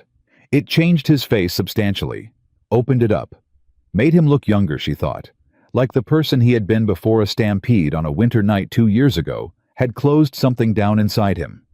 She had been watching him open back up for weeks, slowly and without announcement, the way a window opens in a room that has been shut too long. She thought about what she had told him the night of the fire. "Because I'm not alone in it." She thought about how easily the words had come and how much she had meant them and how different that was from the woman who had arrived here 26 days ago with $12 and a stolen ledger and no intention of trusting anyone. "Ethan," she said. When this is over..." She stopped. Started again because imprecision was not something she permitted herself. "When the court case is resolved. When I have whatever my mother left me. When I'm not..." She looked at her hands. "When I'm standing on ground that's entirely my own. I want to do something with it." "What kind of something?" he asked. "There are women in this territory," she said, "who are in the situation I was in. No legal standing, no access to their own records, working without pay or watching their inheritances disappear into the hands of men who have legal authority over them. They don't have the skills I have. They don't know what to look for in a ledger. They don't know their own rights under territorial law." She paused. "I want to open a desk, a real one, in town, in a proper space where women can come with their accounts and their documents and their questions, and I can help them understand what they have and what they're owed." Ethan was very still beside her. "Not charity," Clara said firmly. "Fair trade. They pay what they can, they learn what they need, and they leave knowing more than they came in with." She looked at him. "My mother left me land even if Silas sold it. The court will determine what I'm owed in compensation. That's capital. I can use it to build something." Ethan looked at her for a long moment. Something in his face was doing the unguarded thing again, and this time he didn't pull it back. "You've been planning this," he said. "I've been thinking about it since Prescott," she said. "I couldn't stop thinking about what Crane said cases of this kind. He said it like it was routine, women losing what's theirs to the men who are supposed to protect it. I've been living that routine for 6 years, and I know how it works from the inside, and I know what I would have needed at 16 that nobody gave me." She pressed her hands together. "I can give it?" "Yes," Ethan said. "You can. I'm telling you," she said carefully, "because you should know what I'm planning given..." She paused. "Given where we are." "Where are we?" he said. Quiet, direct, giving her room. She looked at him. She considered being oblique, considered the measured, precise language she used for everything, the language designed to communicate without committing to share, without risking. She decided against it. "We are," she said, "two people who have been standing beside each other for a month and have both noticed that it's become the thing we rely on, and neither of us has said so directly." She held his gaze. "I'm saying it now because I don't believe in letting numbers go unrecorded." Ethan was quiet for a moment. Then, 31 days, he said. She blinked. "What? You've been here 31 days, he said. I know because I've been counting. Not for any reason I was prepared to explain, except that I noticed when you arrived, and I've been noticing every day since." He looked at his hands. "I noticed the ledger. I noticed the way you held yourself in that street. I noticed the coffee going cold outside your door because you were already inside working before I got there. I noticed you mending my sleeve." He looked at her. "I noticed when you laughed. The first real one. Day 14. You were talking to Pete about his bandage, and he said something ridiculous, and you laughed like you forgot you were allowed to." Clara felt something in her chest that was warm and precise, and a little frightening in the way that only good things are frightening. "Day 14, she said. "I'm a man who pays attention to things that matter," he said, simply. The way he said everything. She looked at him for a long moment, at the face she had been reading for 31 days. At the eyes that looked at her the way she had stopped believing anyone would ever look at her. At the man who had left coffee outside her door, and stood between her and a fist, and taken her to Prescott, and sat beside her while she cried over a letter from her dead mother, and run into a burning building, and never once asked her to be smaller, or quieter, or more manageable than she was. "I'm going to be a lot of work," she said. "Not a warning. An honest statement." "I reckon honest accounts are exactly what I need," he said, and the echo of his own words from the first day made her breath catch, because he had remembered, and he had meant it then, and meant it more now. "I'm not going to stop working," she said. "The desk, the accounting, the women's cases, that doesn't change." "I know," he said. "I'm going to have opinions about ranch finances." "You've been having them for a month," he said. "We're saving $9 a month because of it. I'll probably drive you to distraction with the records." "Clara." His voice was quiet and a little rough. "I have been building toward asking you something since day 7, and you've been making sure I understood exactly who I'd be asking it of, and I have understood, and I am asking anyway." He turned to face her fully. "Will you let me be part of what you're building? Not to run it, not to rescue it, just to be beside it, beside you." She looked at him. She thought about the woman she had been 31 days ago, the woman who had measured every offer against the cost she expected to find hidden inside it, who had bargained for her own wage on the day she was thrown out of her home, who had held herself together through 6 years of unpaid labor and public shame and one ordinary kindness from a stranger who had turned out to be something considerably more than ordinary. She thought about her mother, who had hidden $160 in a bank account in Prescott and written a letter to a notary, and hoped from the edge of her own death that it would reach the right hands. It had. Clara had found it. She had been the right hands. She was the right hands. "Yes," she said. "I'll let you be beside it." Ethan exhaled a long, slow release, like a man putting down something heavy he had been carrying at careful arm's length for 31 days. He reached out and took her hand. Not dramatically, not with ceremony, just the simple, deliberate act of a man reaching for the thing he means to hold. She let him. The territorial marshal arrived 6 days later, a spare, precise man named Holt, who read Clara's documentation with the concentrated attention of someone who understood immediately that she had done most of his work for him. He met with Ames. He reviewed the ledger copies. He examined the burned shed and spoke to the rancher Sutton, who had seen Dobbs on the South Road. On the 8th day, after the marshal's arrival, Gerald Dobbs was arrested on charges of arson and destruction of property. He held out for approximately 4 hours before his attorney arrived from Tucson and took one look at the documentation and advised him that cooperation was the only remaining option with any sensible outcome. Dobbs cooperated. He gave them Silas. He gave them the full arrangement, Silas's original plan to sell the land to Renner's company. Dobbs' role as the intermediary, who had managed the deed transfer paperwork and collected the commission, the 4 years of water right income that had been split between Silas and Dobbs at 70-30, and the arson that Dobbs had set himself on Silas's direction with the explicit purpose of destroying evidence before the marshal arrived. He gave them Renner too, gave them the written correspondence between Renner's company and Silas, showing that Renner had known the title was contested and had proceeded anyway on the calculation that a 22-year-old woman with no money and no legal knowledge would never successfully challenge it. That calculation had been wrong. Silas Whitfield was arrested on a Tuesday morning in Red Bluff and charged with estate fraud, improper guardianship, conspiracy to commit arson, and 3 additional counts related to the undisclosed income from Clara's mother's estate. Gerald Hatch, the Tucson solicitor, withdrew his representation before the ink on the arrest warrant was dry. Clara heard about the arrest from Sheriff Ames, who rode out to Callaway Ranch personally and delivered the news across the kitchen table with the plain satisfaction of a man who has closed a case he was proud of. "The territorial court has already moved the deed review to the top of the docket," Ames said. "Given the criminal conviction, and it will be a conviction, Miss Whitfield, the evidence is that solid, the civil case for restitution should resolve in your favor within 2 to 3 months." "The bank account," Clara said. "Crane has filed the documentation," Ames said.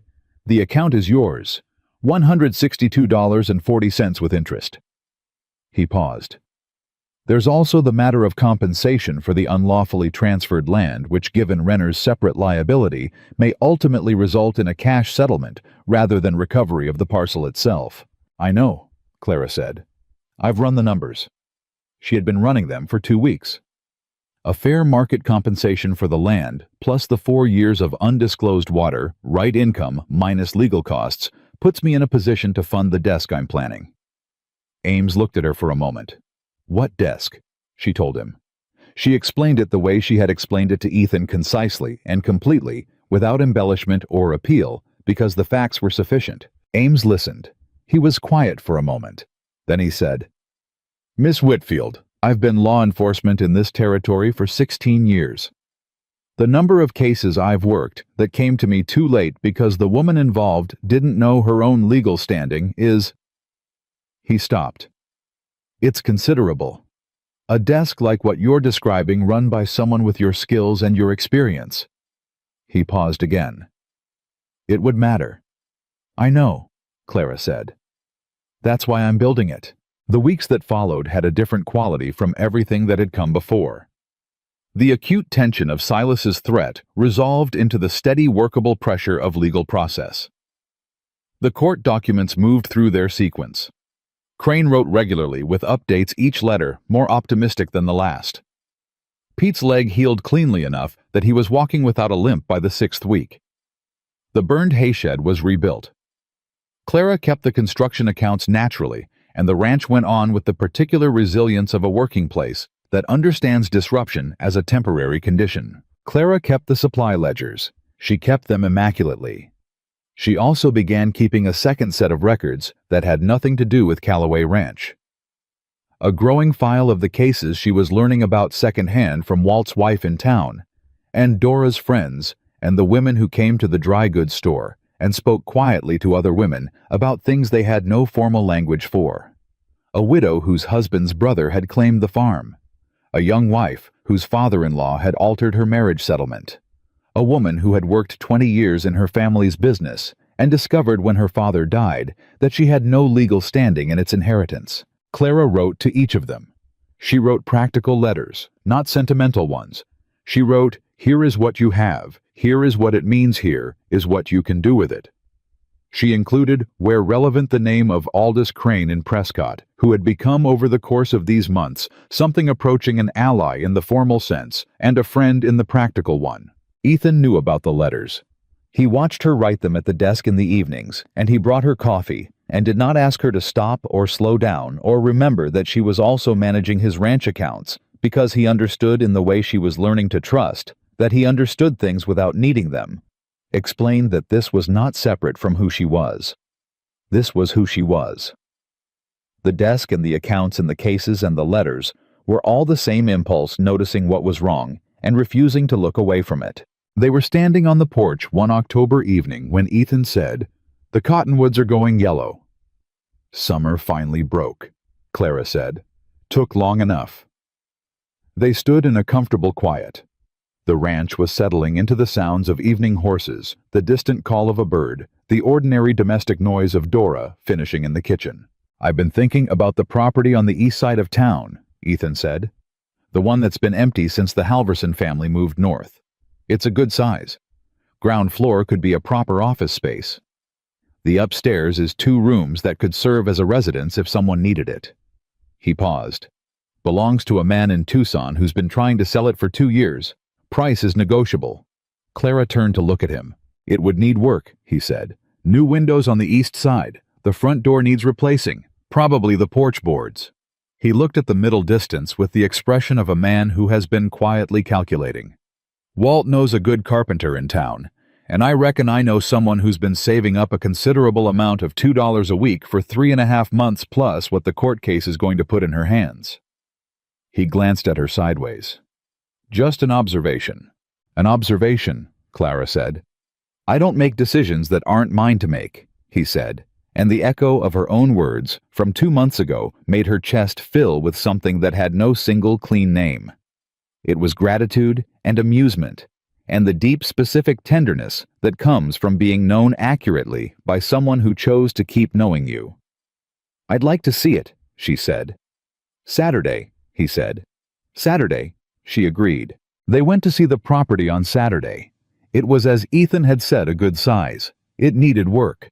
Clara walked through it with the systematic attention she brought to everything, noting the structural issues, the window light, the dimensions of the ground floor room that would become the office, the way the east wall caught the morning sun. She stood in the center of the empty ground floor and looked at what it was and what it could be, and she thought about her mother Ruth Whitfield, who had owned 12 acres and a house and a water right, and had hidden something aside for her daughter even while she was dying, who had tried to make sure Clara had ground to stand on. Clara was standing on it. She was standing on it now. She looked at Ethan in the doorway, watching her with the quiet attentiveness that had been the first thing she had trusted about him, and she thought about the desk she would put in the southeast corner where the morning light would fall on it, and the file cabinet beside it, and the sign on the front door, and the women who would come through it not knowing what they had, and leave knowing, and all the small, precise documented facts that would add up over time to something larger than any single story. I'll make an offer Monday, she said. Ethan smiled, the real one. Yes, ma'am, he said. 6 months later, on a morning in early spring, when the desert had briefly remembered how to be green, Clara Whitfield opened the front door of a properly repaired building on the east side of Red Bluff and set a sign in the window. The sign said, Whitfield Accounting and Legal Records. Consultations by appointment. Fair rates. Ethan stood in the street and looked at the sign. You didn't put my name on it, he said. It's my name, she said. It is, he agreed, and there was nothing in the way he said it, but simple, uncomplicated pride. She had worn her good dress, the dark one she had bought herself from Dora's friend in town. Not the torn frontier dress she had arrived in.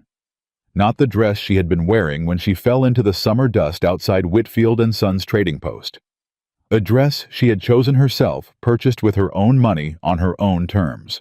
The first appointment arrived at 9 o'clock, a woman named Margaret Sowell, 43 years old, whose husband had died in February, and whose brother-in-law had told her she had no claim to the family farm, because her name was not on the deed. Clara sat down across from her at the desk. Tell me what you have, she said. Start from the beginning. I'm going to take notes, Margaret Sowell told her. Clara took notes.